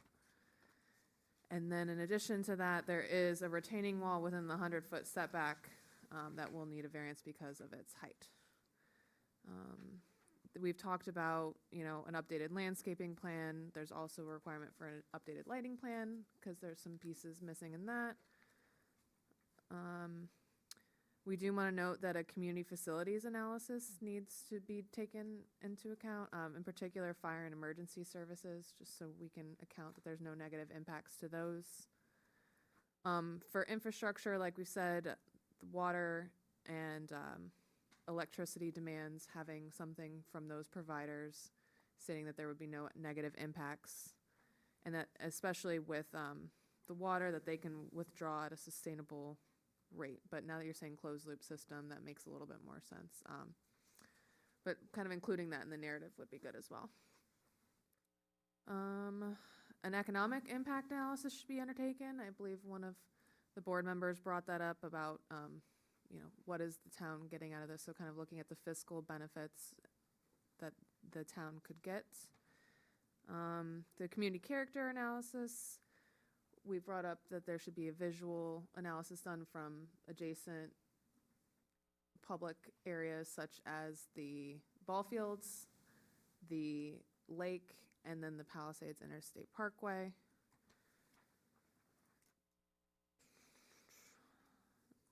And then for cultural and historic resources, we've kind of already gone through that in phase 1, so there's really no additional comments on those. And then natural resources, right? So existing conditions of groundwater, wetlands, surface waters, terrestrial resources, threatened, endangered, and special concern species. So doing that existing condition and then looking at the potential impacts on all of those as well, as detailed by our natural resources people in our comments.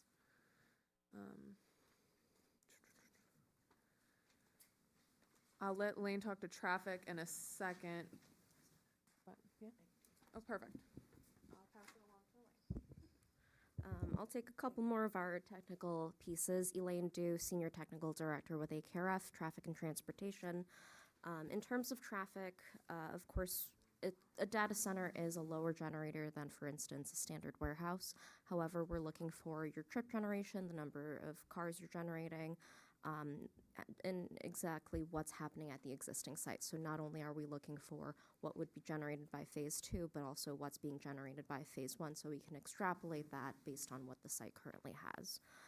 We're also interested in truck trips. So for instance, if there are any huge deliveries, fuel deliveries, we want to know how many truck trips per week. This should not rely on ITE data, but should be based on the actual data for the existing site. In terms of parking, of course, parking is a big topic in terms of the land banking. However, before we get into that, we want a better understanding of how parking on the phase 1 site is being utilized today. So do a parking study, a parking count during your normal operating hours, a normal workday, to see how many cars are parked out there, so we can understand what the actual parking demand of phase 1 plus phase 2 is, so we can understand the cumulative parking demand. In terms of the loading docks, the phase 1 was granted a variance for loading docks, and so on that we'll want to understand again the utilization of the loading docks, and how it's being used today at phase 1, and using that to extrapolate how phase 2 will operate in terms of loading dock usage and trucks. It's possible that, moving on to site assessment and remediation, basically the soils and their conditions, it's possible that a phase 1 environmental site assessment and maybe even phase 2 were prepared for the lack of I'm repeating phase 1 too many times now, but phase 1 of the project. So resubmitting that and having our staff in our site assessment and remediation professionals review that will be essential to this. Our air quality analysts are also looking for additional information. In terms of the generators, I know generators have been discussed today, the diesel generators and their usage in terms of emergency use. Our air quality folks would like to understand an estimated general annual usage, as well as testing and maintenance schedules. There are some more detailed comments from our air quality folks in terms of estimates for annual consumption of electricity, in terms of looking at general greenhouse gases and potential emissions related to that. Sorry, I've got too many pages here. Next and final technical category, noise. As a traffic engineer, noise is not my forte. However, our technical experts in noise do have quite a number of comments to look at, in particular relating to the noise emissions analysis reports. They're looking for a lot more information on the testing procedures, the analysis methodologies, possibly even noise modeling. And so these comments need to be addressed before we move forward. In terms of construction, we'll also want to look at potentially assessing how the impacts of construction in terms of noise, dust, and vibration, as well as traffic for truck trips and such. And I'll pass it on to Ashley to tie it all together. Hi, Ashley Lai, Senior Vice President at AKRF. In terms of where this project is within the seeker process, as was stated earlier, the board declared its intent to be lead agency back in July. So tonight, the action would be to declare lead agency. This is a type 1 action under seeker, which does mean that it does have a greater potential for having a significant adverse impact. So that's why we have extensive comments on things that need to be analyzed before this project could be considered for any approvals. Because this project had an earlier phase 1 that doesn't appear to have fully evaluated the potential impacts of a phase 2, we do have concerns about being able to analyze the cumulative impacts of both phase 1s and phase 2s, of both phase 1 and phase 2. And for that reason, in our memo, we did identify the possibility of requiring an environmental impact statement on this project. That would allow for a more formal process to hear from the public. It does require the preparation of a scoping document, so all of the methodologies would be laid out, and it would give a clear path for how this project could be reviewed. So I'm just going to say one thing on that, this case law about that. The building, phase 1 is done. It's not really cumulative, so I could provide you the legal for that, but it's not a cumulative look at, because that building's already completed. So I would beg to differ on that. I mean, I hear what you're saying, but I know there's support to show that's not really a cumulative assessment, because again, if it was starting from scratch, that building's it's completed. I mean, phase one is done. So that's why it's existing, it's there. We talked about phase one, phase two, even when we were going back for this process for phase one. So it was contemplated, but we just didn't know exactly what phase two was gonna look like at that time. We had the box, but we didn't know exactly how it was gonna look. That's why we did not decide to go forward. But the process cumulatively is not really, not the way to look at it, because again, that building is already done. So that's my only comment to that. So, I mean, we have heard from the public about concerns about segmentation, so this would be one way to fully address that concern. So, the next step in the seeker process would be for this board to walk through the part 2 of the EAF. You could do that tonight, or you could do that at your next meeting. It would be up to the board's discretion. Okay. And then when you get to the end of that, that's when you would make a determination about whether you're going to do a positive declaration. You could have that discussion tonight, or that could be deferred to the next meeting. Again, until we know exactly what kind of building we're gonna build, I think that's premature. I mean, we can go through the part 2, but we have to go back and figure out what we're gonna do here. So to have any discussion on that at this time, again, other than declaring yourselves lead agency tonight, which is what we hope, because you did the intent back in July, we don't know, again, we have to go back and take your feedback and see what we're gonna do design-wise for phase 2. So it'll be pretty much premature at this point to even go there.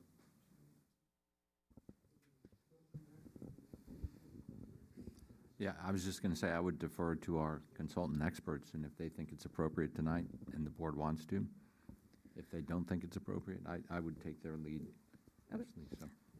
I think it would be good to walk through the part 2 tonight to get on the record what you think are the potential for significant adverse impacts, so we should do that.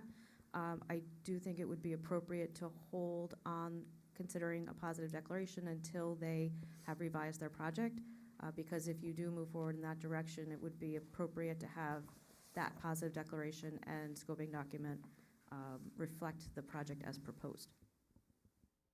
Should we declare ourselves lead agent first thing? Yes. Have a motion, declare ourselves lead agent? Motion for lead agent, take it from. We're gonna do it today, but we're gonna declare ourselves lead agent right now.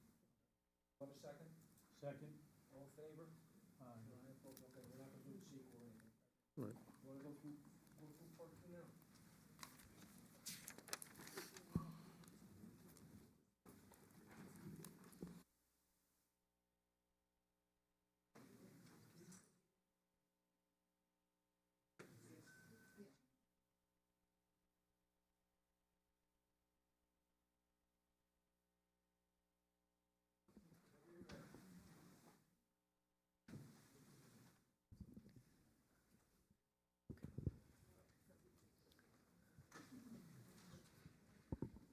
Is it possible to bring it up on the screen, perhaps?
So the first question in the part 2 is impact on land. The proposed action may involve construction on or physical alteration of the land surfaces of the project site. So this would be yes. Sure. The project would have an effect on land, so the top box, number 1, would be yes.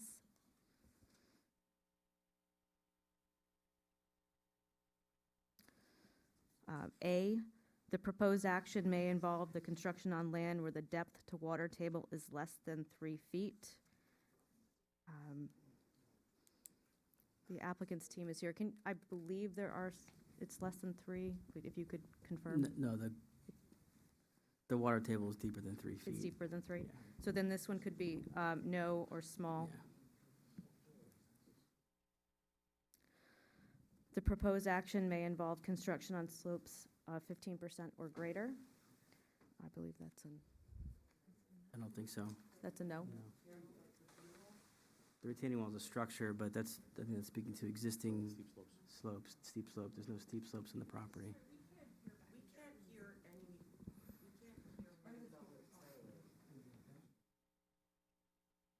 It's not. It's up on the screen, So we're looking down the form. The proposed action may involve construction on slopes of 15% or greater. I'm saying no, off the top of my head, there's no steep slopes on the existing site. Correct. C, the proposed action may involve construction on land where bedrock is exposed or generally within 5 feet of existing ground surface. No. That would be no. The proposed action may involve the excavation and removal of more than 1,000 tons of natural material. I don't think, I don't usually think of it in tons. I have acres of disturbance. We could verify that, but I think that's no. The proposed action may involve construction that continues for more than 1 year or in multiple phases. No. Yes, More that than was a year. yes in your, 16 to 18 months according to your submission. We could clarify that with the construction manager. That's what's in the paperwork that we have, for 16 to 18 months. so we would have that as moderate to large.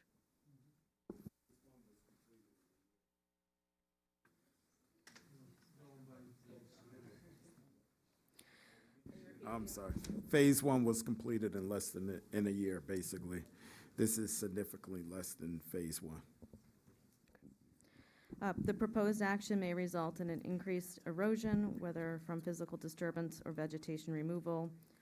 This one I would recommend being moderate to large because of the area of disturbance. The proposed action is or may be located in a coastal erosion hazard area. That is no. Moving on to the next page. Number 2, impact on geological features. The question is, the proposed action may result in the modification or destruction of or inhibit access to any unique or unusual landforms such as cliffs, dunes, minerals, fossils, caves. I believe this one would be no, which means that you can skip the next A through C. Impacts on surface water. The proposed action may affect one or more wetlands or other surface water bodies. This should be checked yes. The proposed action may create a new water body. That is no. The proposed action may result in an increase or decrease of over 10% or more than a 10-acre increase or decrease in the surface area of any body of water. That is no. The proposed action may involve dredging of more than 100 cubic yards of material from a wetland or water body. I believe there's some limited fill in some wetlands, but no dredging. Is that correct?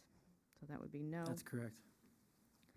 The proposed action may involve construction within or adjoining a freshwater or tidal wetland or in the bed or banks of any other body of water.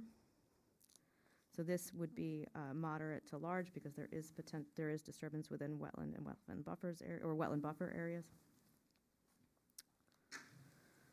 The proposed action may create turbidity in a water body either from upland erosion runoff or by disturbing bottom sediments. This is, it is a lot of disturbance. They are proposing a stormwater management plan. You could go with a small on this one, or you could go moderate to large because of the area that's involved.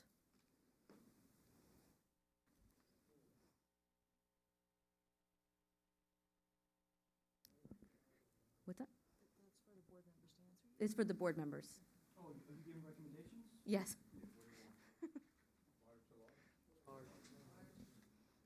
Moderate to large? Okay. The proposed action may include construction of one or more intakes for withdrawal of water from surface water.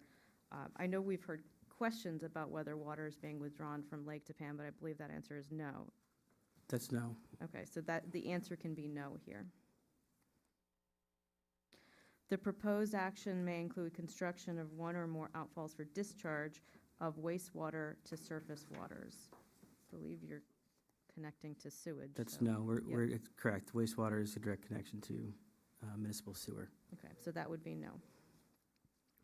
The proposed action may cause soil erosion or otherwise create a source of stormwater discharge that may lead to siltation or other degradation of receiving water bodies. Because of the area of disturbance involved, I recommend this be checked moderate to large. The proposed action may affect the water quality of any water bodies within or downstream of the site of the proposed action. Because of the proximity to Lake Tappan, I suggest you check moderate to large. The proposed action may involve the application of pesticides or herbicides in or around any water body. I'm not sure that you've provided any landscaping proposals of how you're going to maintain. We've submitted landscaping plans. I don't think that there's any use of any pesticides or herbicides for maintenance on the site. So that can be checked no. Correct. The proposed action may require the construction of new or expansion of existing wastewater treatment facilities. That can be checked no. Question 4 on the following page, impact on groundwater. The question is, the proposed action may result in new or additional use of groundwater or may have the potential to introduce contaminants to groundwater or an aquifer. No, we're not drawing anything from an aquifer. Right, so the only, they do have some infiltration practices on the site, but they aren't proposing any water withdrawal. So the board could check no on this.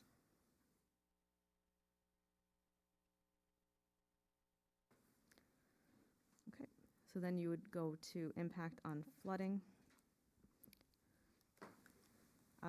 The proposed action may result in development on lands subject to flooding. I don't believe you're in a floodway. We're not or in a flood zone or floodway, no. So you can check no for this one.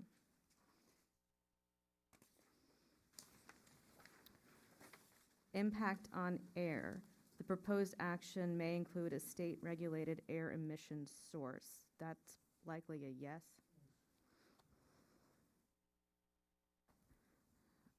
If the proposed action requires federal or state air emissions permits, the action may also emit one or more greenhouse gases above the following levels.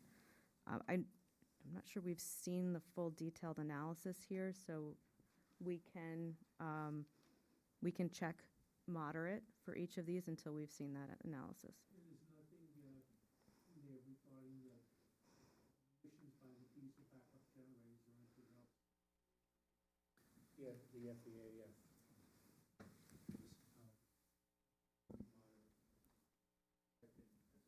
The diesel generators are emergency use only, so I don't know if that applies to this. But do It's you still- also it's still need them for your state-regulated. HVAC It's still systems? state-regulated. So, Oh, and HVAC, yeah. So. yeah, so that would be included too. The proposed action may generate 10 tons per year or more of any one designated hazardous air pollutant or 25 tons per year or more of any combination of such hazardous air pollutants. I'm not sure we've seen that analysis at this point.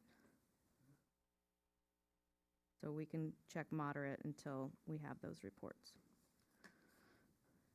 The proposed action may require state air registration or may produce an admissions rate of total contaminants that may exceed 5 pounds per hour or may include a heat source capable of producing more than 10 million BTUs per hour. I think we can stick with moderate. The proposed action may reach 50% of any of the thresholds in A through C above. I would suggest checking moderate. The proposed action may result in the combustion or thermal treatment of more than 1 ton of refuse per hour. That is a no. Okay. The next section, impact on plants and animals. This should be, the action may result in the loss of flora or fauna.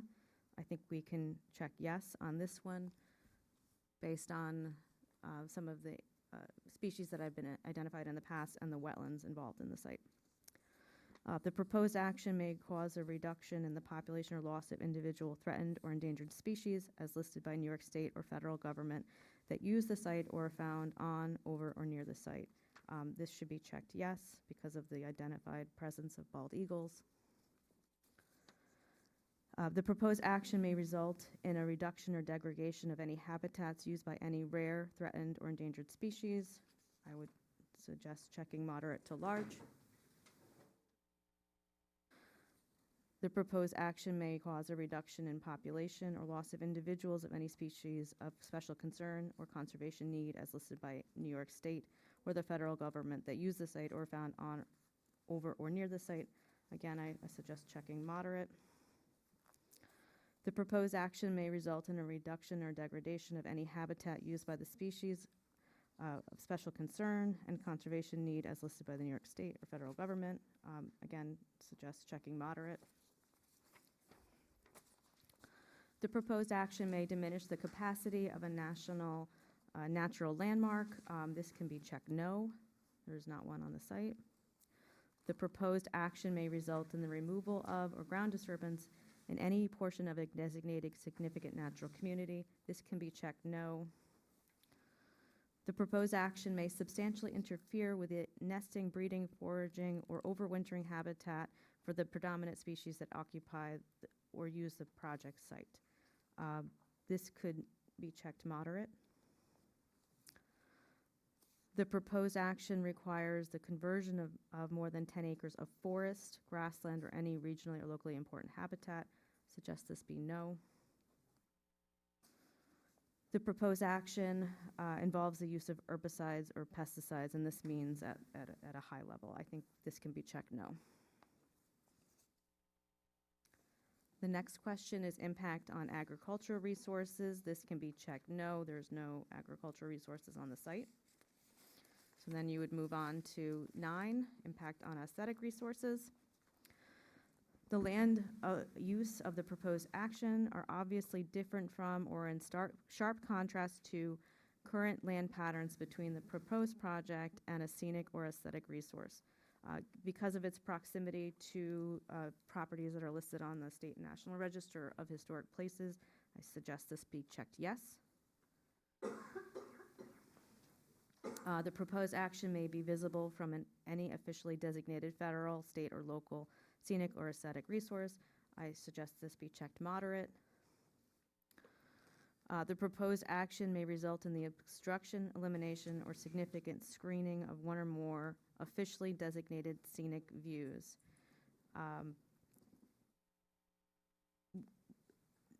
The Palisades Interstate Parkway is designated as a scenic resource. It's to be determined if this is going to be visible or not.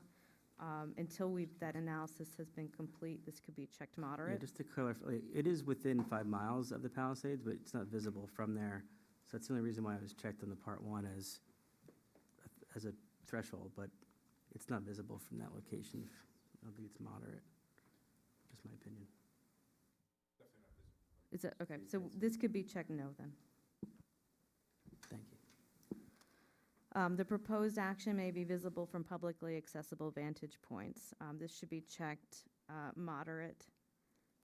It's possible it will be visible from some of the community resources like the ball field. So both of these, I and Roman numeral 1 and 2 can be checked moderate.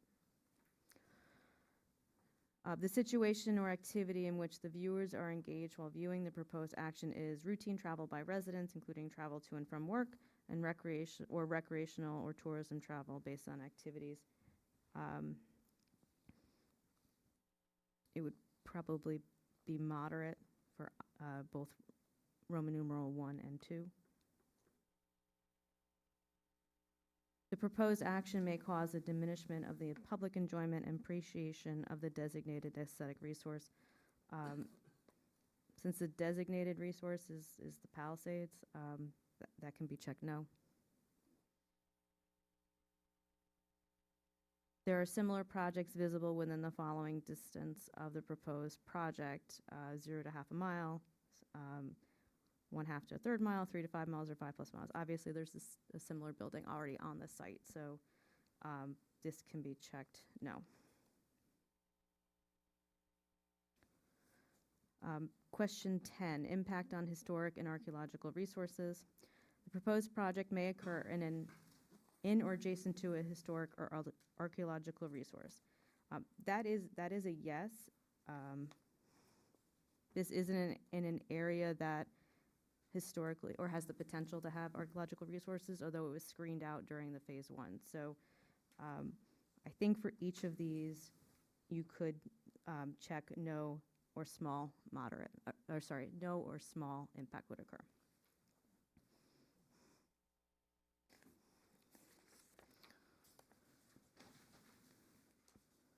Okay. And since all of those were checked small, under the next box E, these can all still be checked no. The next section is impact on open space and recreation. The proposed action may result in the loss of recreational opportunities or reduction of open space resource as designated in any adoption municipal open space plan. This can be checked no. Impact on a critical environmental area. This can be checked no. Impact on transportation. The proposed action may result in a change to existing transportation systems. There would be some traffic associated with this, so we can check yes. It does need to be studied. The projected traffic increase may exceed capacity of existing road network. That is likely a no. The proposed action may result in the construction of paved parking for 500 or more vehicles. That is a no. The proposed action will degrade existing transit access. No. The proposed action will degrade existing pedestrian or bicycle accommodations. No. The proposed action may alter the present patterns of movement of people or goods. No. Impact on energy. This is a yes. The proposed action will require a new or an upgrade to an existing substation. I believe that is a yes, so that should be moderate to large. The proposed action will require the creation or extension of an energy transmission or supply system to serve more than 50 single or two-family residents or to serve a commercial or industrial use. This should be moderate to large. The proposed action may utilize more than 2,500 megawatt hours per year of electricity, moderate to large. The proposed action may involve heating or cooling of more than 100,000 square feet of building area when completed. This is moderate to large. Going on to 15, impact on noise, odor, and light. The proposed action may result in an increase in noise, odors, or outdoor lighting. That is yes. The proposed action may produce sound above noise levels established by local regulation. I think that is something that we're still evaluating, so for now, I would check moderate. The proposed action may result in blasting within 1,500 feet of any residence. That is a no. The proposed action may result in routine odors for more than 1 hour per day. No. The proposed action may result in light shining onto adjacent properties. That's probably no to small. A lighting plan will be reviewed as part of the site plan process. The proposed action may result in lighting creating sky glow brighter than existing area conditions. That's probably a no to small. Coming over here tonight. Okay. I can't imagine that the Lumen field is in use, because it's November, or October. But I mean, that area was all lit up like crazy. I don't know where it was coming from the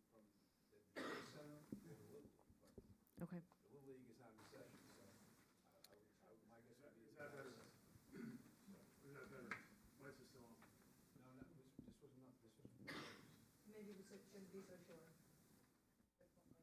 This was, this was on the other side of Brightview, It was lit up like a, you couldn't miss it, so. Okay, so we could do moderate on this, and then the lighting plan will certainly be reviewed as part of this process. Yep. Impact on human health. The proposed action may have an impact on human health from exposure to new or existing sources of contaminants. I believe this would be no. We don't know yet. Yep. Please, let's get through this. Okay, so this is the proposed action. We can't continue while you're talking, so please let us continue. You'll have your chance to talk. Thank you. Okay, yeah, so the question is impact on human health. The proposed action may have an impact on human health from exposure to new or existing sources of contaminants. So this is typically more for an industrial use.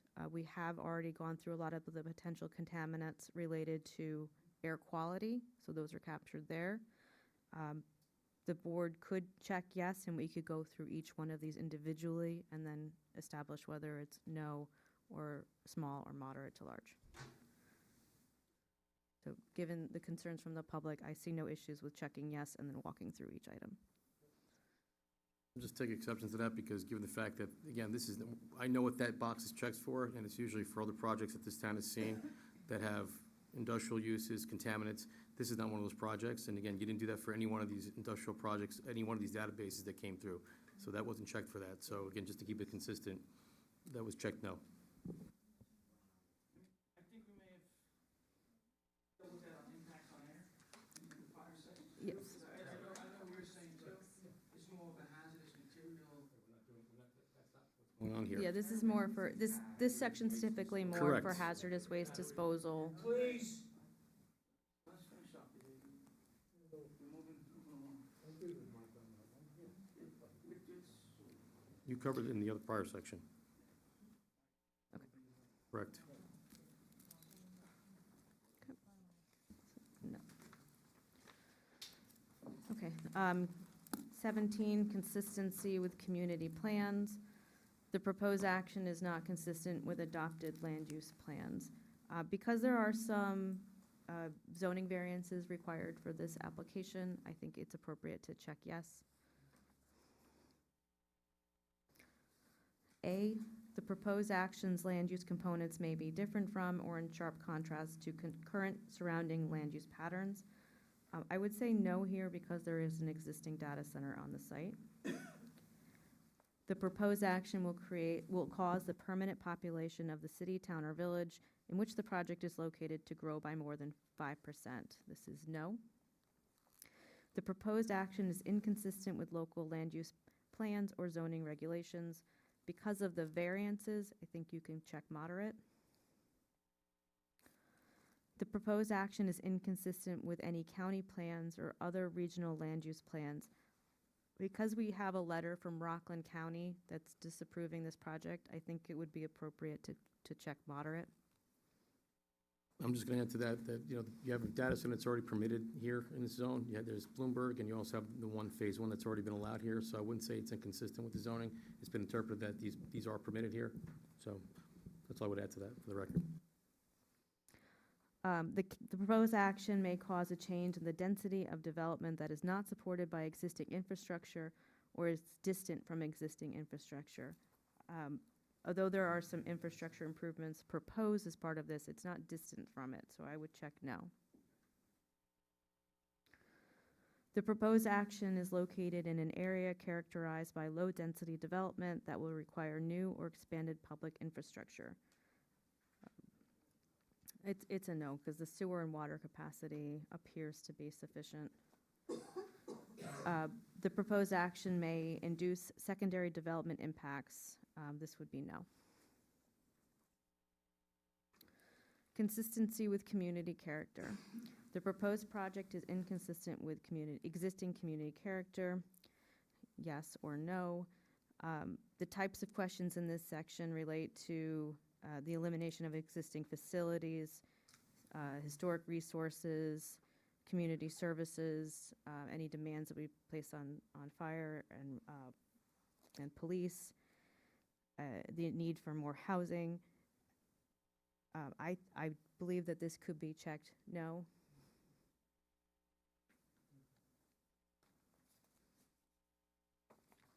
And that's the end of the form.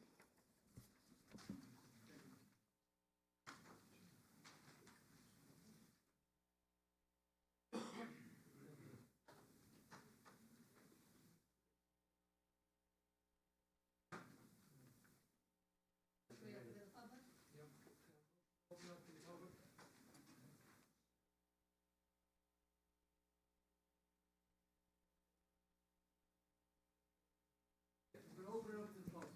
There's a lot of people here. We want everybody to be heard. You're gonna be talk up here and behind so you know that, we're not cutting you short. Do us all a favor, if the person in front of you has the same concerns as you, please come up, state your name and address, and just say, my concerns are Susie's, who's in front of me. Don't go through, this additionally. Like I said, there's a lot of people, everybody to be heard. So whoever wants to go first, please step up, your name and address for the record. And, Mr. Chairman, sorry, before we get going, just to let everyone know, I believe that the applicant is going to be asking for a continuance, and I also believe that this board is not going to be voting on anything tonight. So everyone knows we're going to have more meetings, and nothing is going to be decided today. Let me just say a couple things. Maybe. If you're not speaking, please step back to the side. So that you're not blocking the camera. There's a camera right there, that's a public meeting. We wanna make sure that- There's a couple of things. Prior to one of the other meetings, we asked the applicant if there was any battery storage here. And I know there was some concern, and I saw so many items in Facebook were saying the batteries catching fire and everything else. Again, is there any battery storage here? No. Okay. Is there any battery storage in phase one? No. Thank you. That resolves a lot of that. Okay? Again, please let us know your name and address. Yes, ma'am, start. Okay, my name is Penny Rosen. My family lives at 10 Buckingham Place in Old Tappan, next to the Databank property. I've been asked by our attorney, Clifford Davis, to read portions of the letter of October 14th to the town and planning boards. I have reviewed the AKRF memorandum dated October 1st, 2025, and the comprehensive plan prepared by AKRF and adopted by the town board, which confirm that the LIO district does not permit data centers, that the Phase 2 application does not provide for any land banked parking spaces, and is in violation of the September 21st, 2022 zoning board decision, and condition 14 of the planning board resolution of January 11th, 2023. As a matter of law, the non-zoning compliant databank application cannot proceed further, and the application must be withdrawn until at such time that the town board amends the zoning code to permit data centers in the LIO district together with conditional use standards. Even if the town board amends the zoning code permitting data centers in the district, the application must still be denied immediately because it is in direct violation of the ZBA decision and condition 14 of the January 11th, 2023 Planning Board resolution. In the unlikely event that in the future Databank can clear those hurdles, AKRF's memo dictates that the Planning Board must designate the matter as a Type 1 action and that it must issue a positive declaration requiring an environmental impact statement. The comprehensive plan adopted by the Town Board on October 10th, 2023 was prepared by AKRF. The plan establishes that data centers are not permitted in the LIO and proposes that if data centers are to be permitted, it should be done as a conditional use permit and that such standards need to be adopted by the town board. The AKRF memo states that the Zoning Board of Appeals granted certain variances. The ZBA never was presented with the issue as to whether data banks data center was permitted use in the LIO district, and the ZBA never addressed that issue, which was not before it. As a data center is not permitted use, as acknowledged by AKRF and established by the town board by its legislative adoption of the comprehensive plan, this matter must proceed no further at this time. The decision as to whether a data center is permitted is a legislative decision, and the town board has already determined that it is not. We respectfully submit that the town board must advise the planning board that data centers are not presently permitted in the LIO district. The application before the planning board must be denied and as not complying with the zoning.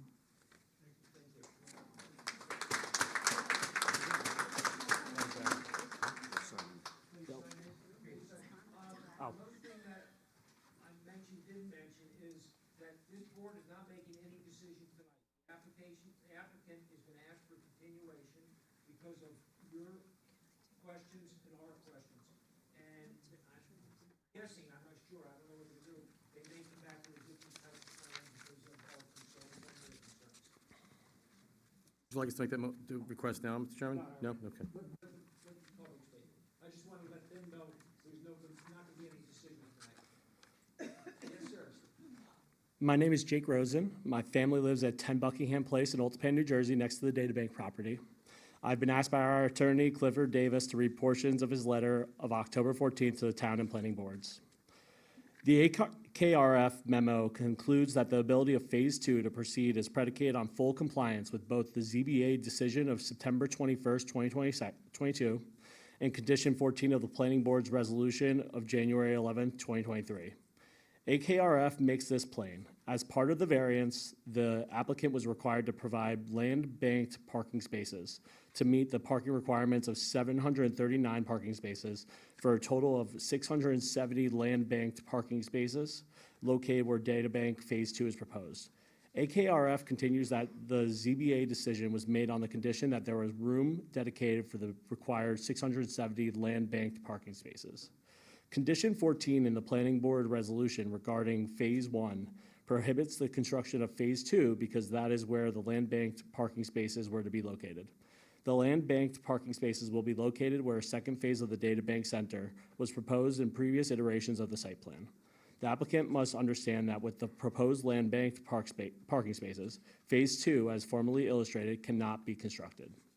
Here, it is acknowledged by Databank in its submissions that not only are there not 670 land-banked parking spaces as required by the ZBA and Planning Board, but there is not even one proposed land-banked parking space. The location of Phase 2 is in the precise area where the land-banked parking spaces were required. Assuming that the town board amends the zoning code to permit data centers and Databank comes back before the planning board must advise Databank in its Phase 2 application that the matter cannot be proceed because it is in violation of both Condition 14 of the Planning Board resolution of January 11th and the ZBA decision of September 21st. In the unlikely event that the Databank can address and overcome the vast hurdles set forth above, as AKRF acknowledges that Phase 2 is a Type 1 action under New York State's State Environmental Quality Review Act, which carries with it the presumption that an EIS is likely required. Based on the record presented to the Planning Board in the EAF Part 1 and in AKRF's memo, the multitude of significant adverse environmental impacts are set forth at pages 3 through 8, not to mention the memorandums of Rockland County and the significant adverse environmental impacts raised in the record from the public. The Planning Board has no choice but to issue a positive declaration to require the preparation of an EIS. AKRF also raised the significant improper segmentation issues, which the Planning Board must address. AKRF correctly concedes that if there is merely the potential for only one significant adverse environmental impact, that the Planning Board must issue a positive declaration requiring an EIS. AKRF reiterated that the Planning Board does not even have to prove that. All right. Okay, I want to be fair to everybody. Okay, we understand this. Yep, thank you. Yes, sir.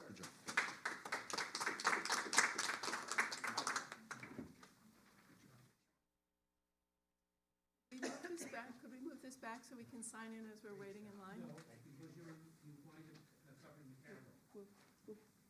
take it back from here. Yes, sir. State your name and address for the record, please. Good evening. My name is Juan Marty. I'm a councilman at the Borough of Otapan. Marti. Thank you for asking. 182 Grace Ave in Otapan. I'm also the mayor's liaison to the planning board in the Borough of Otapan. I am by no means going to be as thorough as those folks because I'm not. So I have a question. Anytime that I have anything presented in front of the council or even with the planning board, I always have two things in the back of my mind. One, how does it benefit the community? So I'm asking, how does this data center or the phase 2, how does it benefit the community? You don't answer questions? You gotta bear with me. So we answer questions, that's fine. You don't, I understand. 2 is safety concerns. You guys have addressed a lot of the safety issues with that application when we were just going through it line item, right? Talking about environmental concerns, unknown human health concerns. I don't really recall if noise pollution was brought up. I'm sure it was. That's a concern. On our side of the border, on the other side, you can hear humming all the time. It's very annoying. It's not good for the wildlife. You guys mentioned the bald eagles. You know, this addition is going to be a huge drain on the folks that live here and also us that are right down the road. I heard the issue of precedence. Well, there's data centers in this area already, so they're obviously allowed. Well, I kind of disagree with that. If I want to do something to my home, I have to get a variance, I have to ask for approval. It doesn't guarantee that I'm going to get it because my neighbor has it. So these are things that really should be considered. You know, just because something was allowed in the past, it shouldn't always be, oh yeah, we're going to just go ahead and move forward with this. It just doesn't make any sense to me. And then the other thing is, we heard the word 30 megawatts. Does anybody here know what 30 megawatts is? No. That's 30 million watts. How many homes does 30 million watts, you know, how much electricity does that provide to homes? Anywhere between 5 and 22,500 homes. That's a lot of energy. Who's paying for that? Where's it coming? It's going to be a drain on Orange and Rockland, which not only affects you guys, I use Orange and Rockland. That affects us too on the other side of the border. I really think you guys, I mean, listen, I applaud you guys are handling it very professionally, but you really need to consider all this stuff. It's how it benefits everyone. I don't see a benefit to this. And B is all the safety concerns that are attached to this application. So thank you for your time.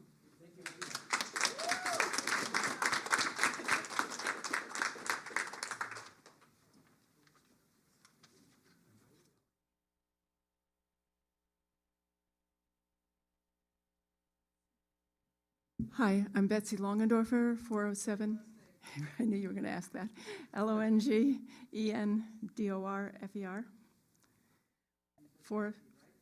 Betsy, yes, 407 Grace Avenue, Northvale. I'm a retired electrical engineer. I've also written, co-authored articles in Substack about the power grid. My co-author is the former chief scientist of the New Jersey Board of Public Utilities. And so we know a fair amount about how the power grid works, and I did want to correct some of the statements that were being made. This is a complicated topic, and I know you guys could really use perhaps a consultant that you could hire to help you understand the data grid issues. The gentleman here spoke mostly about power distribution, how power is going to get from a source through the transmission lines and get connected to the data center here, and he explained that. But no one talked about, where's that power coming from? Where is that power being generated? Buying power is not like going to the grocery store and buying a bottle of soda, and every bottle of soda you pay the same price for the bottle of soda. What happens is that there's an auction that's held, and power generators, gas plants, solar farms, wind turbines, everybody bids what it is that they can supply and for what price. And what the utility does is come along and it says, okay, I need this much power. I'm going to buy up all these cheap ones, and I keep buying more and more expensive ones until I meet my need. Now, the kicker is that every supplier is paid the same price as the most expensive supplier that's used. So that means anybody who uses more power, they increase your price too. So I would suggest that it should be possible to do a calculation by using the data from the power auction that was held this past year, add in 30 to 60 megawatts, which they said would come from the data centers, and see where your price would have wound up to be. You should be able to do that. Let's ask a consultant to do that for us. All right. And also, I agree that the issues with how power will be curtailed to residences is important. You don't use the same amount of power every day of the year. You use more on some days. You know, there are power emergencies. How's that going to be handled? And who's going to get rolling back blackouts? And I don't think Orange and like ORNU has 60 extra megawatts of generation power. I'd also like to say I do think solar plus battery is a partial solution, not a full solution to diesel generators, but that could be looked at, solar plus battery. And finally, I would ask that you not name yourselves as the lead agency. I think we see that we have multiple counties, 2 states, and multiple constituents here, and I don't know that you're used to representing that broad of a range of constituents.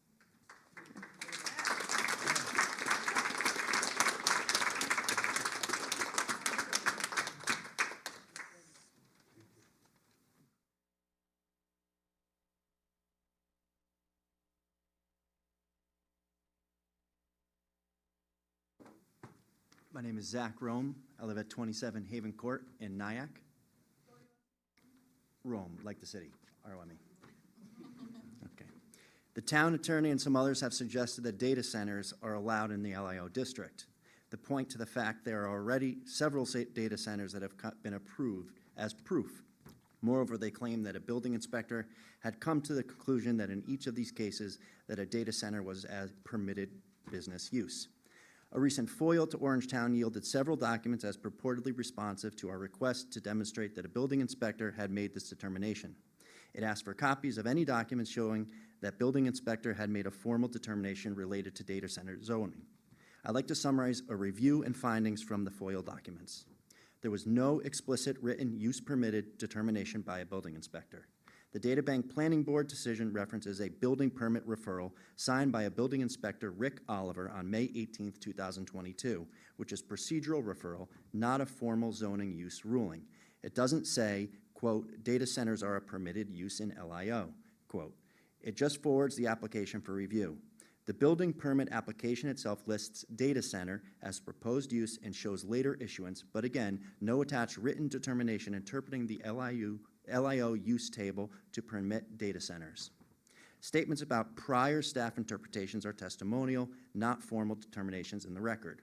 In ZBA number 2256, the applicant's counsel claims to prior director John Giardiello determined a data center is permitted in LIO and invokes Jane Slavin's memo.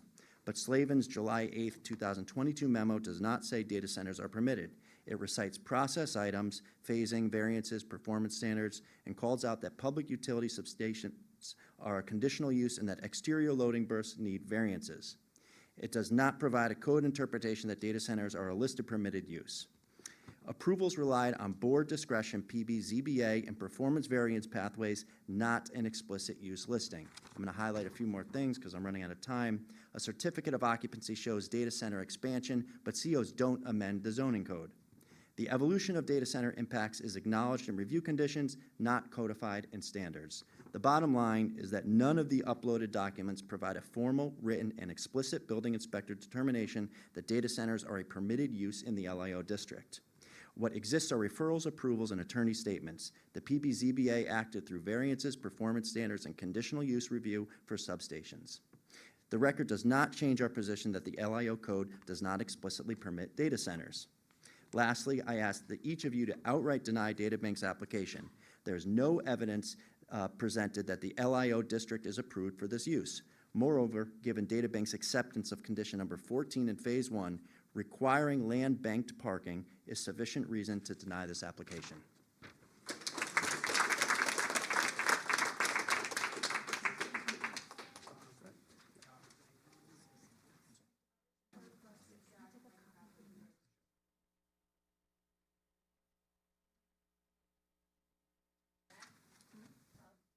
sorry?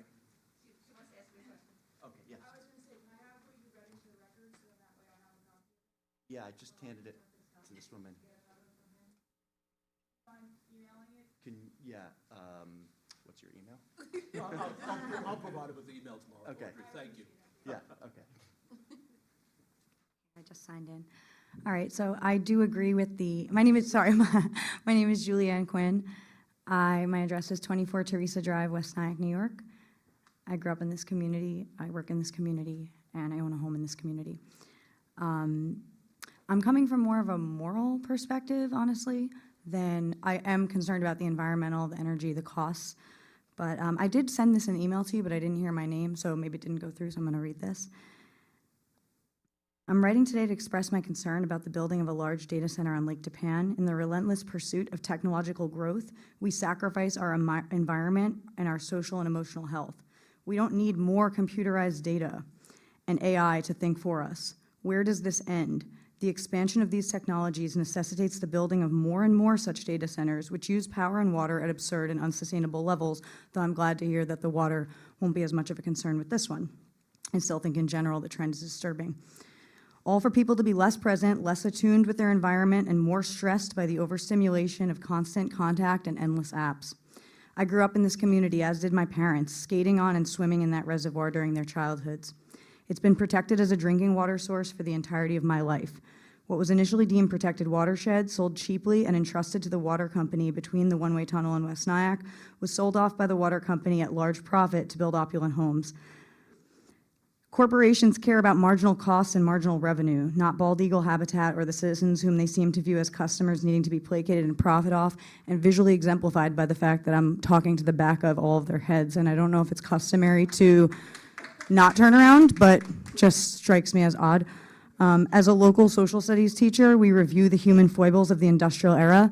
I'd hate for history to see our actions now in the same light 100+ years from now. Please consider putting the human beings in our community above the abstract cloud of data and the whims of big tech. People survive most of humanity having to rely on their memory to enjoy the world. Just because we can document and store unlimited amounts of data does not mean we should. Let's set the trend in rejecting this and standing firm in it as a community. I've seen the amazing things from students since the banning of cell phones in New York State, and to me that's a great indicator that we need to become less reliant on this technology, not more. Rejecting this infrastructure is a commitment to our values here: real community, intergenerational memory making, and enjoying the beauty of those woods and waters unadulterated. The costs outweigh the benefits by miles, and DataBank's proposed expansion is no good for our community. Thank you for your time in hearing my opinion and hearing everyone's concerns, and for your patience in these proceedings. I appreciate you.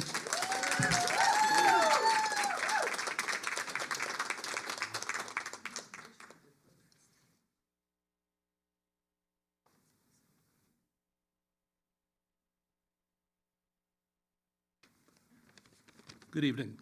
My name is David Rosen. I live at 10 Buckingham Place in Old Tapam, directly adjacent to the DataBank property.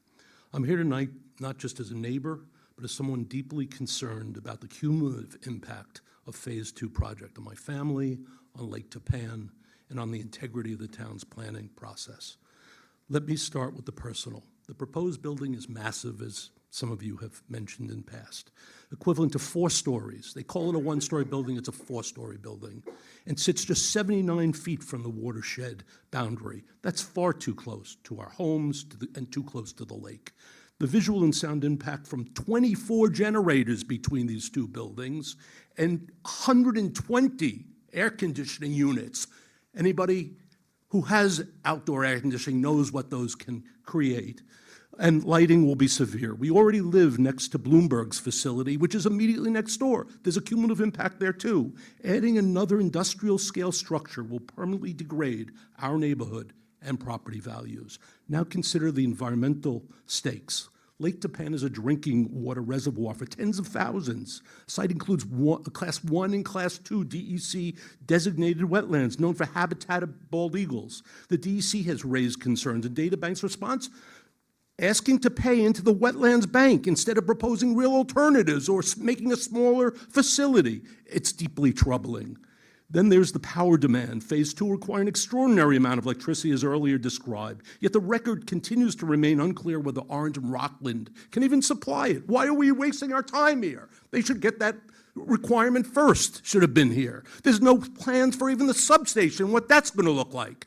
Is that called segmentation? So from the Rockland County Planning Board mentioned all this. They already disapproved all this. They observed that based on the application, its potential of equivalent to 160,000 homes. Proceeding without clarity risks destabilizing the grid and driving up the rates, as earlier described, for everyone. Let's not forget the fire risk. I know that's been discussed. But there was already electrical fire in phase 1 with the extraordinary amount of electrical equipment. It has the potential. It's right next to all the wooded area of the lake. Legally, this application should not be before you. I disagree wholeheartedly, as does our attorney, that there is LIO approvals, despite pointing to the multiple approvals. That is something that you really should take a look at. AKRF is here. I ask you to ask the representatives. Please clarify, what is the zoning? Why did it say in the comprehensive plan, plain English, that it is not zoned? So please, take that into consideration. I ask you to today reject the Phase 2 application outright for being non-compliant. If you declare lead agency under SECRA, I see no other, there's a lot of check marks on that form you did. Please, make sure it's a positive declaration. Thank you.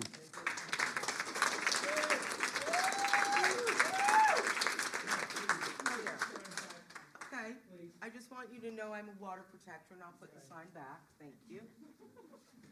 Okay, and I guess I'll sign in first.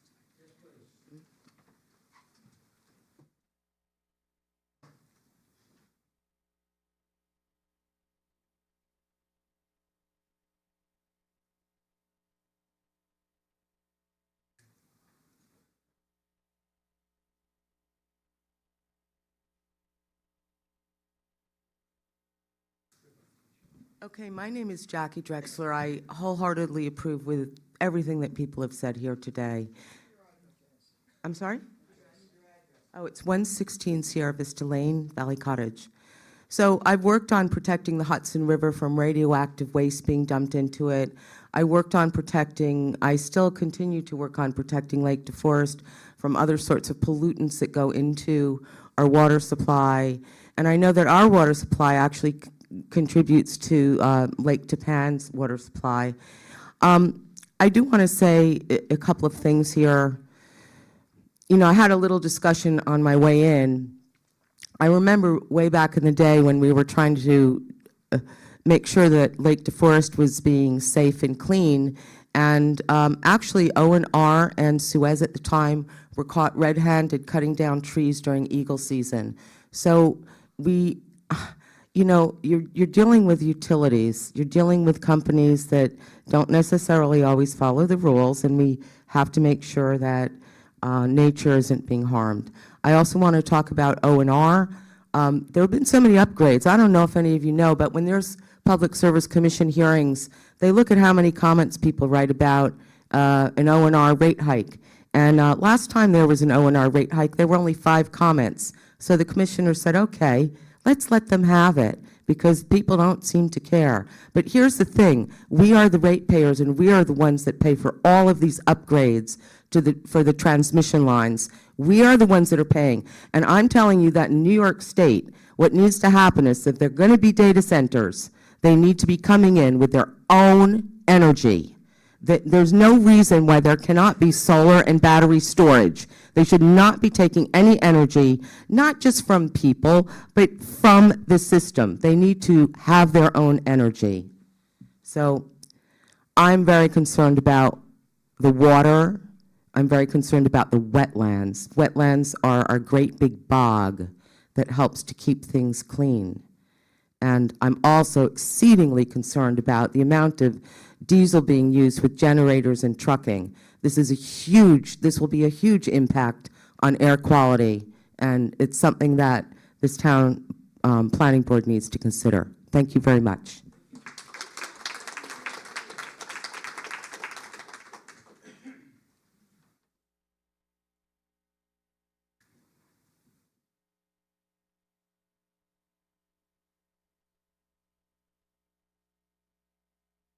Good afternoon. My name's Steve Jackson. I live at 407 Grace Avenue in Northvale, New Jersey.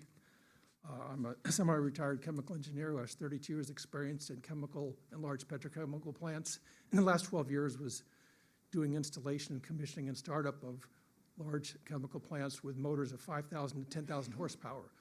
So I'm familiar with these large machines. For instance, a 5,000 horsepower motor, which take half of this room, and there will be 16 of those equivalent in the data center. Basically, my comments are going to be related to the electrical proposals or lack of proposals. To my understanding, there's no drawings yet for the 60 or 2 by 30, 2 times 30 megawatt data centers, yet the initial plan was to start in December of 2025. And it doesn't seem like it makes any sense. Also, again, there's no price commitment from PJM or Orange and Rockland as to if they're going to have the power, what it will cost, and how the cost will be spread around the residents versus the business expenses. The third thing is, I'm not sure if people are aware that PJM may be restructured as Pennsylvania is considering pulling out of PJM. So the whole way the grid works may be altered, and if you don't have power for this data center, basically it's a very expensive piece of concrete. And that really underscores the instability in the current electrical system. Also note that there's a company called Monitoring Analytics that's exclusive PJM, fully independent and external audit, that's been auditing their system, the electrical market, since 2008. And their manager said, data centers need to bring their own generation capacity to these projects to get speedy approval. DataBank could build a generator, generations 150 miles away. That would supply the grid. Instead, they're just crossing their fingers and hope that it'll come out in the end. If I was reviewing this project, as I see it today, I wouldn't give it a B or a C, I'd give it incomplete. Thank you.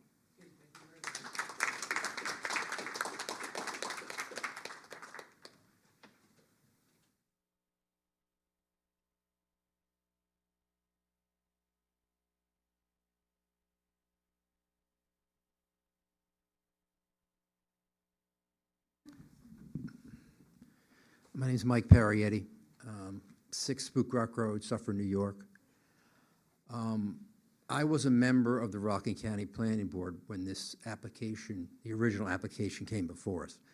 I recently resigned because now I'm running for county executive, but I was on the board when this originally came before us, and there's a lot of really sharp people on that board, and they took one look at it, and the application said nothing about 2 data centers. It was all about 1.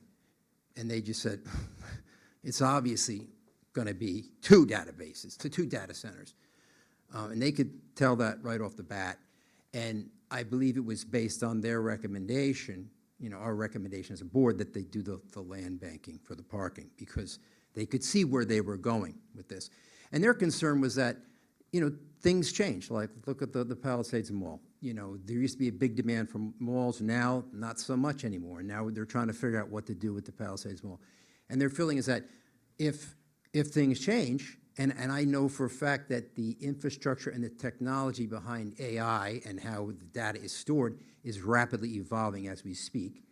If things change and the building and technology moves on and we no longer need this building as a database, and God knows how many years, it could be a few, it could be 10, 20, then you're going to need parking for a different use. And so, so that way the building could be repurposed, but you may need parking for that. That was one of the main reasons they insisted on the land banking.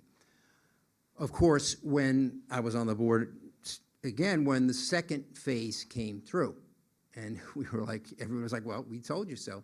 This is what they had intended all along, even though they didn't say that. So it is a classic case of segmentation. And I think the board should look askance at the project because of that. And I agree, of course, I agree with all of the other comments from people before. The impacts on the community, the electricity, the environmental, the wetlands. And I also, I think I agree with the person that said we need to look at how does it benefit the community, really. And I think the fact that it doesn't bring a lot of permanent jobs, and it's got this potential to drive up the cost of electricity for local residents makes me think you should really deny it, because this area has got their fair share of data centers. Let somebody else, let them put it somewhere else and let other people deal with the impacts. I realize the board has a tough job to do. I'm encouraged by the fact that you seem to be taking this very seriously. I appreciate that. But I think that we should try to move towards smarter industry that brings more benefits to the community, better jobs, and has less negative impacts on the environment and the communities around it. Thank you.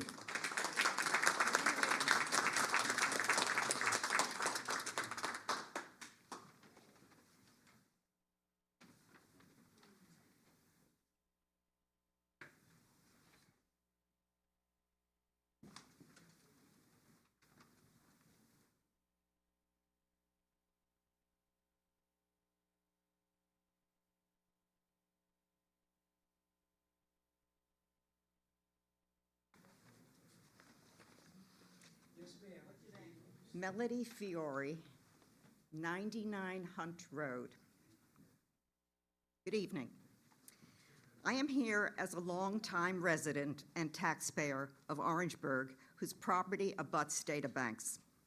My family and I have seen much change in the past 50 years, but databank's application for Phase 2 is another unwanted addition to an area that has been a respite for residents and wildlife. I stood before you 3 years ago during Databank's application of Phase 1 and 2 and stated that I opposed the massive size and scale being presented. I stated that this project was too invasive and that the master plan needed to be remastered and reconfigured. Today, we see the same plan that was submitted 3 years ago. You stated that Phase 2 would not be entertained, and then Phase 1 was pushed forward with such velocity that many safety and environmental issues were overlooked. No adequate New York State environmental review was enacted. With 34 acres of land, Databank's project defiled the Verizon site. The adjacent residents, wildlife, and ball field players have paid the price. With 34 acres, Databank presents to this board a proposed 1.5 acre electrical substation directly upon my family and the adjacent Orangetown residents. This is a travesty. The EMFs being admitted onto us and the inherent fire risk are dangerous and imaginable, and Databank has still not provided us with structural or electrical plans. Absolutely no thought to the Orangeburg residents and adjacent neighbors was engineered into this plan. Only the use of a jigsaw puzzle plan to utilize every inch of land. This plan, if it moves forward, must be scaled back. I personally had to cooperate with Databank and its construction company when they cut trees, acres of trees, to create the emergency fire exit. That road runs along the entire length of my property and that of my neighbors. I now have no privacy, no 40 to 80-foot tree buffer that I once had. Now I see the entire data center, and to Mr. Bond, and its glaring Times Square light show at night. It is bright. Moreover, I am deeply concerned about the use of water, electricity, and drainage into the wetlands. Thank you.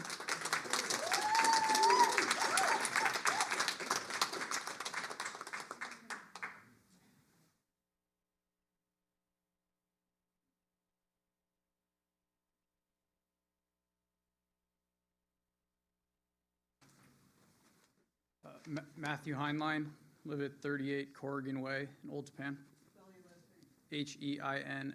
Heinlein. 38. Good evening. First, as I mentioned at the July meeting, the economic case for this data center simply doesn't hold up. The Rockland County IDA has already approved nearly $60 million in tax breaks, while the county itself estimated just $41 million in tax revenue over the next decade. That's already a bad deal. But it turns out it may be even worse. The senior VP of marketing for DataBank spoke after me at the same meeting in July and said that the company's own case relied on only $2.5 million a year in total tax revenue between both facilities. That's $25 million over 10 years, or 39% less than the county's estimate. That means it would take roughly 24 years of tax payments just to break even on the subsidies. No matter which numbers you use, it's a terrible economic proposal. And by then, data center technology itself may already be obsolete. It simply makes no sense. Second, the land bank parking for phase one is absolutely essential. That space is the town's only safeguard for the future. Once it's gone, it's gone. Technology is evolving faster than anyone can plan for. AI, quantum computing, new chip designs, and what's cutting edge today could be outdated within a decade. Without that reserved area, the town loses its ability to adapt or repurpose the site if the facility becomes stranded or abandoned, and it risks permanent disruption of nearby wetlands. Picture nearly 300,000 square feet of highly energized, electrically intensive infrastructure sitting empty in our community. That's not just wasted space. It's a huge potential hazard. With no clear public benefit, why would we take that risk? Third, at the last meeting, someone said they didn't care about construction jobs that this project would create. I just want to be clear that I do care about construction workers.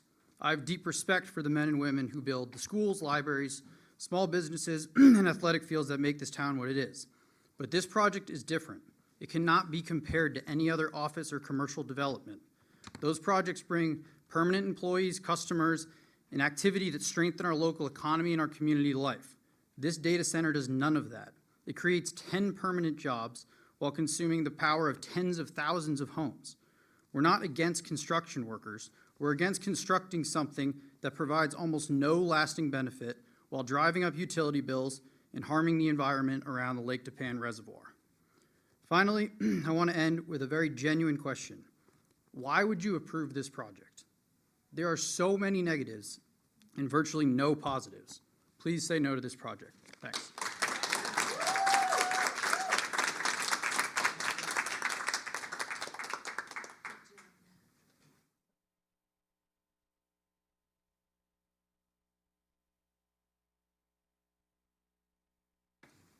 Hello, I'm Riel Olshan at 8 Frasco Lane in Norwood. Yes, all of it or just the last name?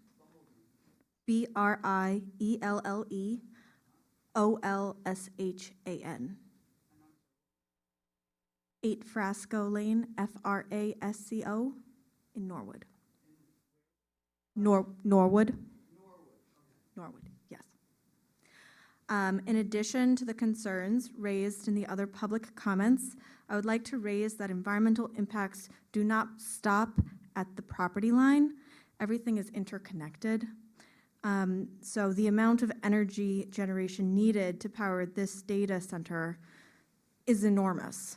No matter whether it's technically possible, it will worsen climate change at a crucial tipping point.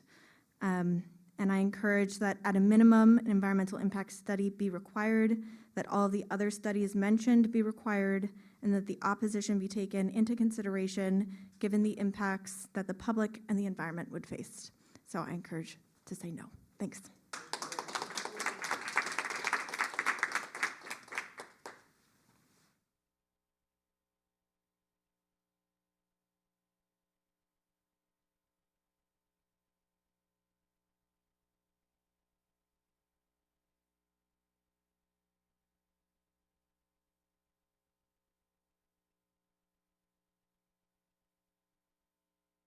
Good evening, everybody. I've been here before. My name is, I will, all right. Name is Jacqueline Fiore.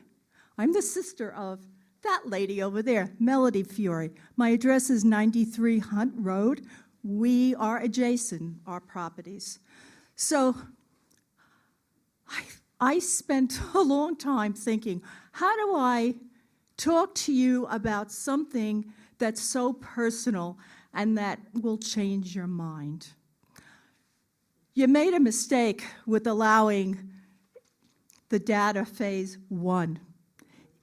Home should be a place where you go home, relax, have peace, like how you have your hands back, a little beer, my kids come running, my dog. It's not that way. I look outside at night, I don't see the lights from the stars. What do I see? Glaring lights, lights with no consciousness to ask the neighbor. Maybe we shouldn't focus them on the neighborhood, on the houses. It goes right into my sister's bedroom.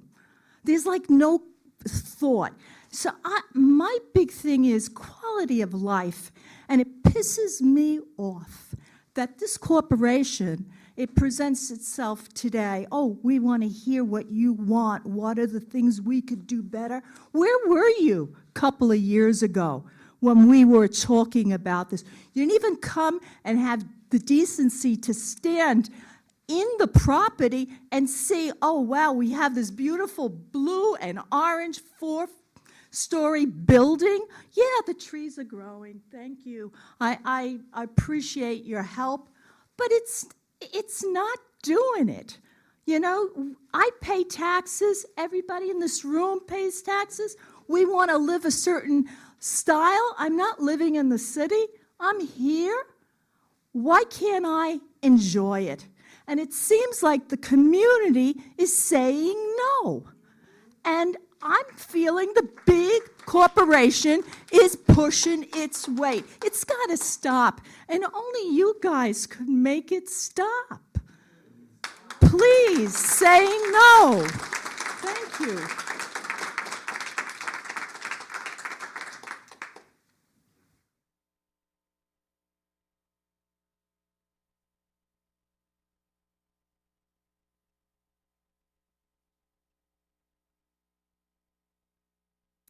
My name is Qi Fan, first name Q-I, last name F-A-N.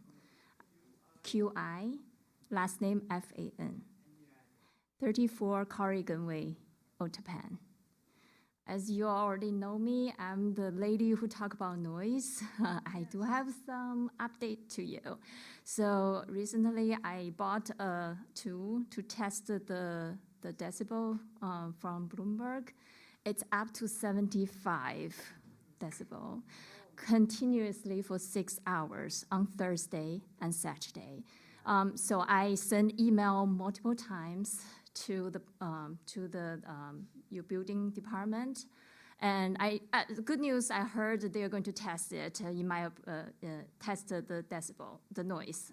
So this time I want to suggest also for the consulting firm, if you can test it to the data bank phase 1 building, 150 feet away from their building, test it, see how loud it is. Yeah, and see how long they're going to run the generator. It will make a big difference to our community. Now we already have Bloomberg, and I don't see any sign they're going to change anything. But now we're adding the data bank.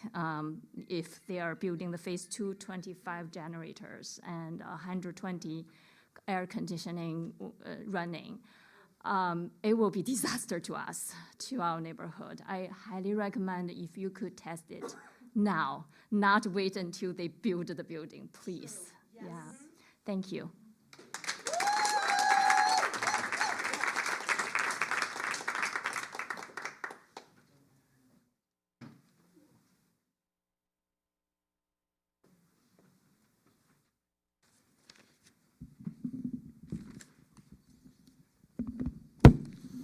Good evening, ladies and gentlemen of the board. I had a speech prepared, but Chris Kielbiowski, I live at 6 Buckingham Place, Kielbiowski. So I had a speech prepared, but there's been so many points. I'm kind of livid to hear that, oh, these data centers from 15, 20 years ago were data centers, and now no, there's a distinction. That was the whole purpose of the comprehensive plan, and it clearly put it in black and white that these new data centers need to have conditions when they get put in. You're insulting our intelligence when we hear those statements, especially when you said, oh, a building inspector made the determination that a data center had the right to be in a certain zone. That's very concerning. with the noise, which Joyce just said, the Bloomberg data center, that's a data center from 2012. That's not an AI data center. That data center is a lot smaller, and it's currently, on Saturdays, once a month, it emits diesel fumes. It smells like a truck stop in my backyard. I was planning to have a Holy Communion party for my daughter next summer, early summer in May, and my wife and I were like, we don't know when they're gonna run them, because we might have to deal with the smell from the diesel generators that might be in our yards. And now you're gonna compound that with a data center that's 20 times bigger. The current data center, phase one, I can hear it in my yard. Now that the leaves are dropping, I can hear it up on the second floor. When I'm on the first floor, I really don't hear it, but there's a hum coming in through that initial data center. The lighting of the first data center, I have pictures. It looks like a Walmart from the distance. There was no consideration done to us when they put up this building. There was no approach. The lighting, I would think, I took some architecture classes. I would have had some thought process, knowing that there's a neighborhood nearby. The bald eagles, they're there, but they're not gonna nest there because of the noise from the facility emitting noise. So I also want to add, data bank already benefits of commercial use now. With phase one, they want to have their cake and eat it too, while putting phase one in legal jeopardy over this phase two proposal. To put it in a polite way, they already benefited from this arrangement. Continuing to push more is only risking what they have already gained. So we all swore as Americans allegiance to this flag. We all claim to believe in the rule of law, yet tonight we're ignoring the zoning code, a comprehensive plan, and condition 14. This is not interpretation. Okay, thank you. But please honor your commitment and say no for us, we the people. Thank you.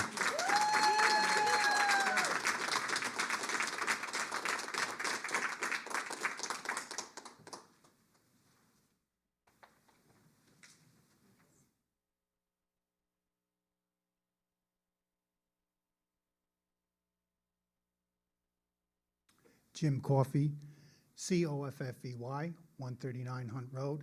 Mr. Chairman, Board, thank you for letting me be here. Thank you for you being here. I live next door to Melody and to Jackie, and what they say is the truth, and I'm just saying no to the extension. That's it.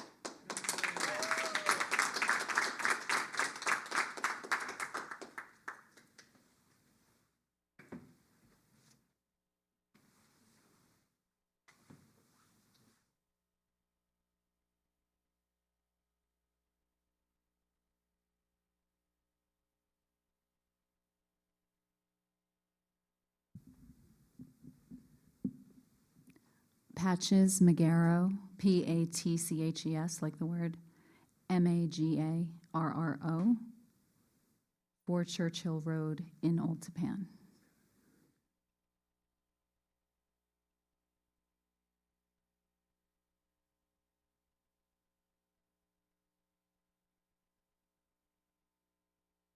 Okay.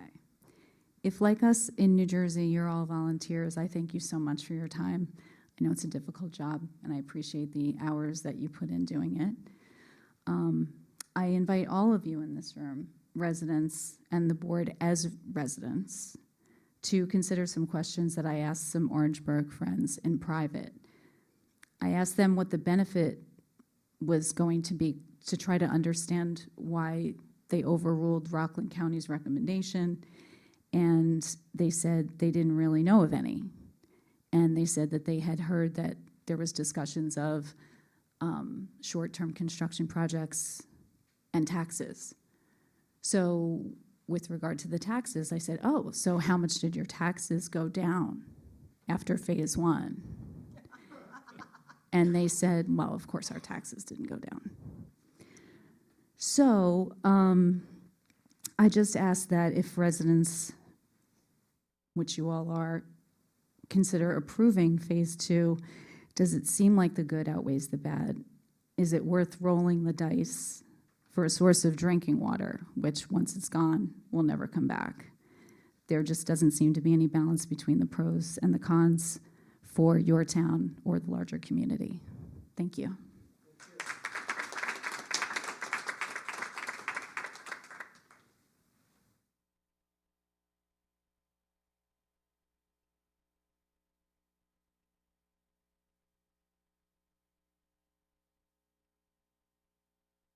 Hi, everybody. My name is Liliana, and my last name is Almonte. I live, sure, last name Almonte. I worked my address, 26 Hester Place, Garnerville, New York. Hester, yes. Garnerville, New York, 10923. I've worked in technology for quite a while, for 16 years, actually. And I think that when we talk about this stuff, putting it in layman's terms of how much energy it takes is important, and also sharing that with the general public. It's really surprising when you look online and you ask people, like, do you know when you type in something in Google, how much energy and water consumption does it take? Most people would not be able to answer that for you.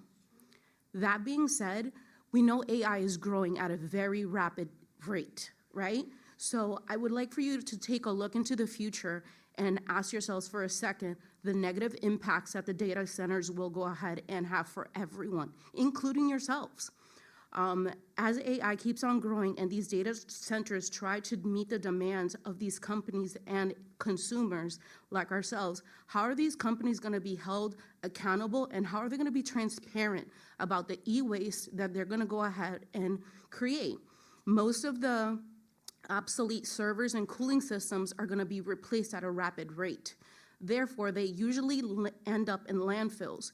We already have a huge problem with our current technology, our cell phones, and how they are being recycled and properly disposed of, right? I would like for you to consider saying no to this data center, and also considering and creating regulations and rules of how they properly do this if they have to grow or change or dispose of this data center because they're no longer going to need it because they need a bigger one. Thank you.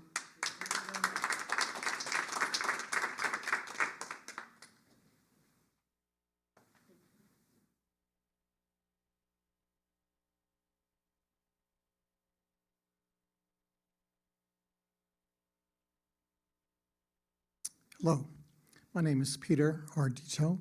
I live at 57 Glen Avenue East in Harrington Park. I am on ARDITO.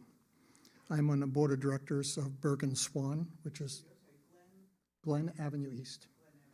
So board of directors of Bergen Swan, which is the Save the Watershed Action Network.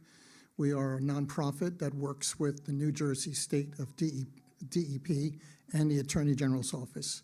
And we are here to protect the watershed in Bergen County. And at times, facilities like this or things like this come before us, and we work with them and give our advice. It's very important to protect the watershed. This facility is going to be so incredibly close to Lake Tapan. And as I brought up last time I was here, that Lake Tapan feeds into the watershed and into the reservoirs that go downstream. That water goes and feeds eventually through Veolia over 900,000 people.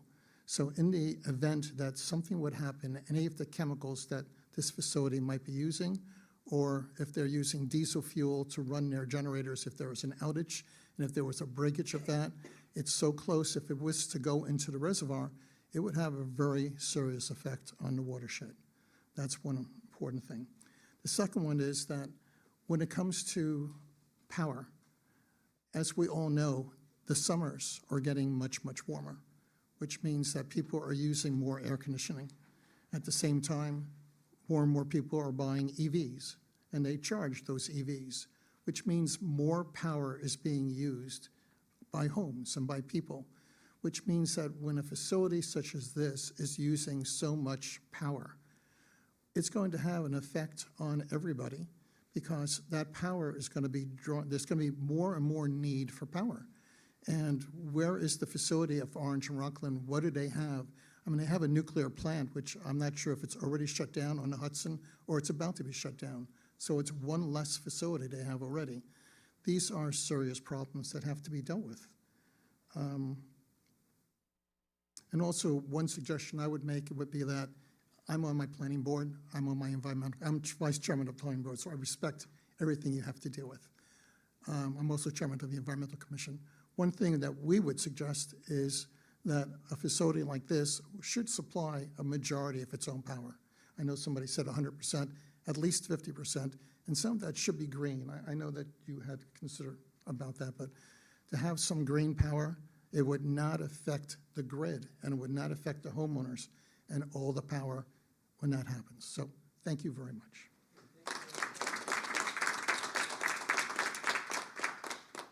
Anyone else?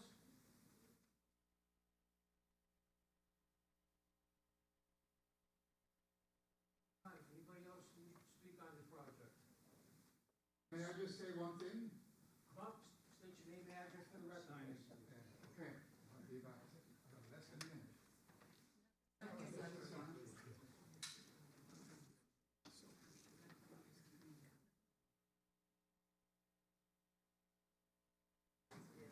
So we all use cell phones, etc. Pardon me, I'm not used to this. Johan Barger, 6 Klein Court. State your name and address for the record and spell it for us. My name is Johan Barger, Bager, and I live on 6 Klein Court in Old Tapan. How do you spell your first name? Johan. Everybody has said a lot of things back and forth here, and I think it's really, really important for us all. And we had an issue in Old Tapan about assisted living, and Patches was really good at making some comments about that then. But since we're all using cell phones and internet, etc., there is somebody named Andrew Yang. I think he ran for president one time, who is extremely good. He has andrewyang.com, and he has some excellent articles or posts about exactly what we're talking about here. The cost of generating the power for the revenue that's generated by AI as an example, and the possible similarities to 1929. And he posted that today. So andrewyang.com, and that's it. Thank you.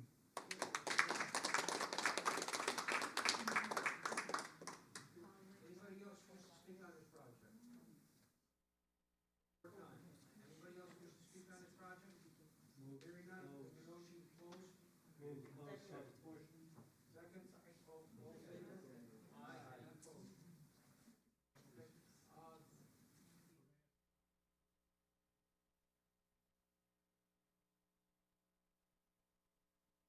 Okay. Let me explain what the applicant just asked for. He's concerned with our comments and your comments. So he's asked project, he will come back at a later date, there's no date set, because there's a lot of information that we all require and want. So once he gets that, it will be re-advertised, and you'll be notified when it'll be, and we'll have another meeting. Again, no decision tonight on this project. Okay? Thank you very much. Thank you.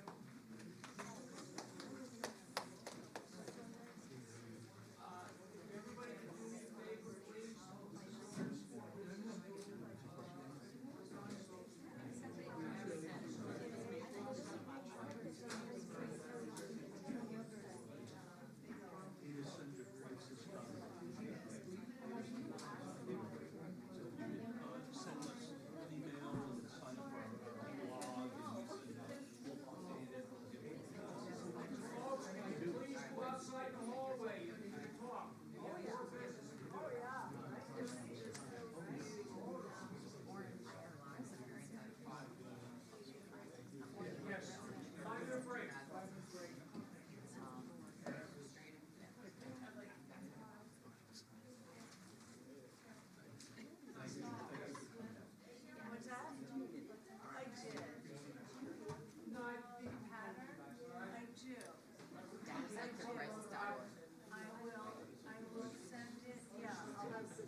go out the hallway. I know, but I'm hungry. No, you're right, you're right.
What, you guys, you locked the door.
Yes, sir, what can we do you for? Hi, my name is Jake Ferguson from Alexander Properties. I apologize if we're a little unprepared for tonight. I found out yesterday that we were to arrive, and for just to give a little bit of history, we were here at South Greenbush, 155 South Greenbush, for approximately, I would say, 6 years. After we got paused back, we kind of went back to the drawing board, and we want what else we could put there that the town would see as close to a warehouse. Honestly, receives that.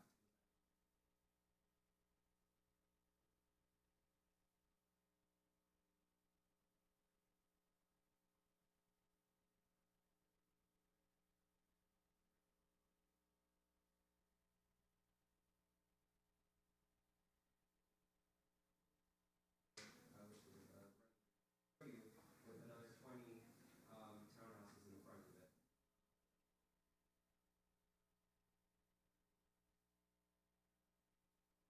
Questions?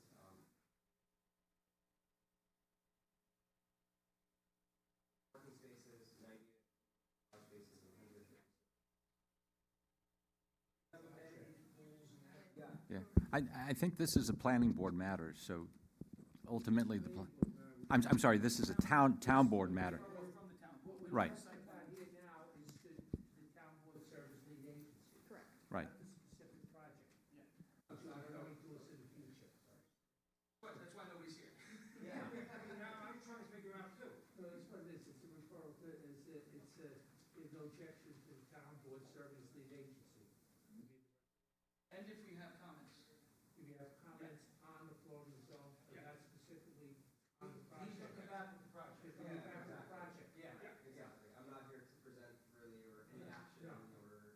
Yeah, town board planning, invited input.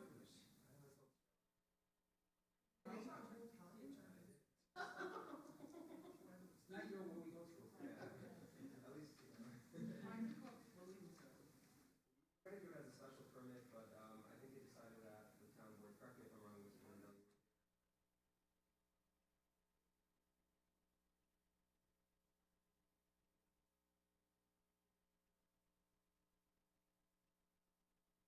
Is a pack. They can come and ask for a pack, but they don't have to give them a pack. Ask for it, because you say no. It's for the floating zone. Downwards, as though you can't, then it affects 4 properties within the town, but 5 properties from the town. Right, the town's gonna have a hearing going forward on this proposal. Yeah, the town board's gonna have a hearing on this specific one and for the floating zone law. So I guess my only concern would be, they're looking for input regarding among implications of such amendment, request and response. I would say just looking at it quickly, the setbacks, I don't think were adequate enough for. No, we're not talking about specifically 155. I know that they're looking for, if they do have this high-density floating zone, I think next to a low-density zone, they should have enough setbacks and buffers to alleviate any problems. The one that was here, yeah, that's right, I'll make the comment. The warehouse that was there actually had a 100-foot buffer. So just to make sure whatever's put there next to low-density zoning should also have adequate buffers when they're reviewing this new zone. That's what I think. Right, yeah, so adequate buffers. Yeah. Recreational facilities. So I mean, the plan I saw quick, we're not voting on the plan, but they were up against that. Oh, yeah. Just, I mean, if anybody agrees, I think there should be adequate buffers between high-density zones and low-density zones. This seems to make sense, because this looks like the highest density we're gonna have in town. Four-story buildings. I don't know what other zone that. My comment is that they have recreational facilities. Hey, real quick comment, they have. It's not really recreational, it'll just be like, we have like a pool or a gym. Right. You know, Some amenities. Some amenities, like, it's not like. It's not recreational. Not like No, like not a gym. no pickleball,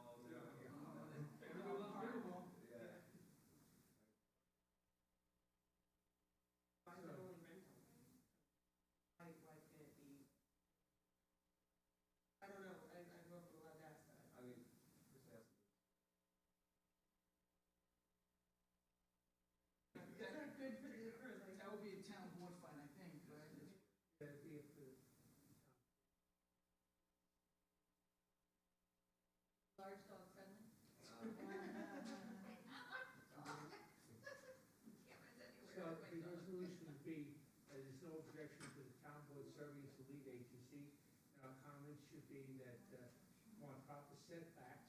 Adequate setbacks buffers.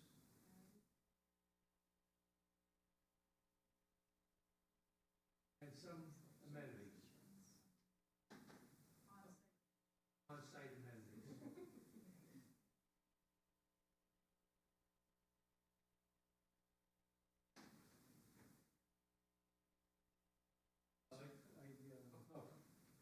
I think it's a great idea.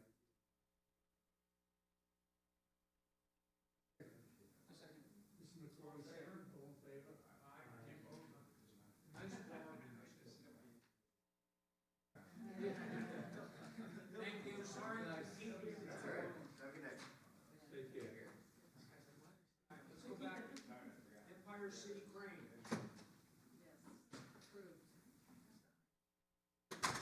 Local determination, huh?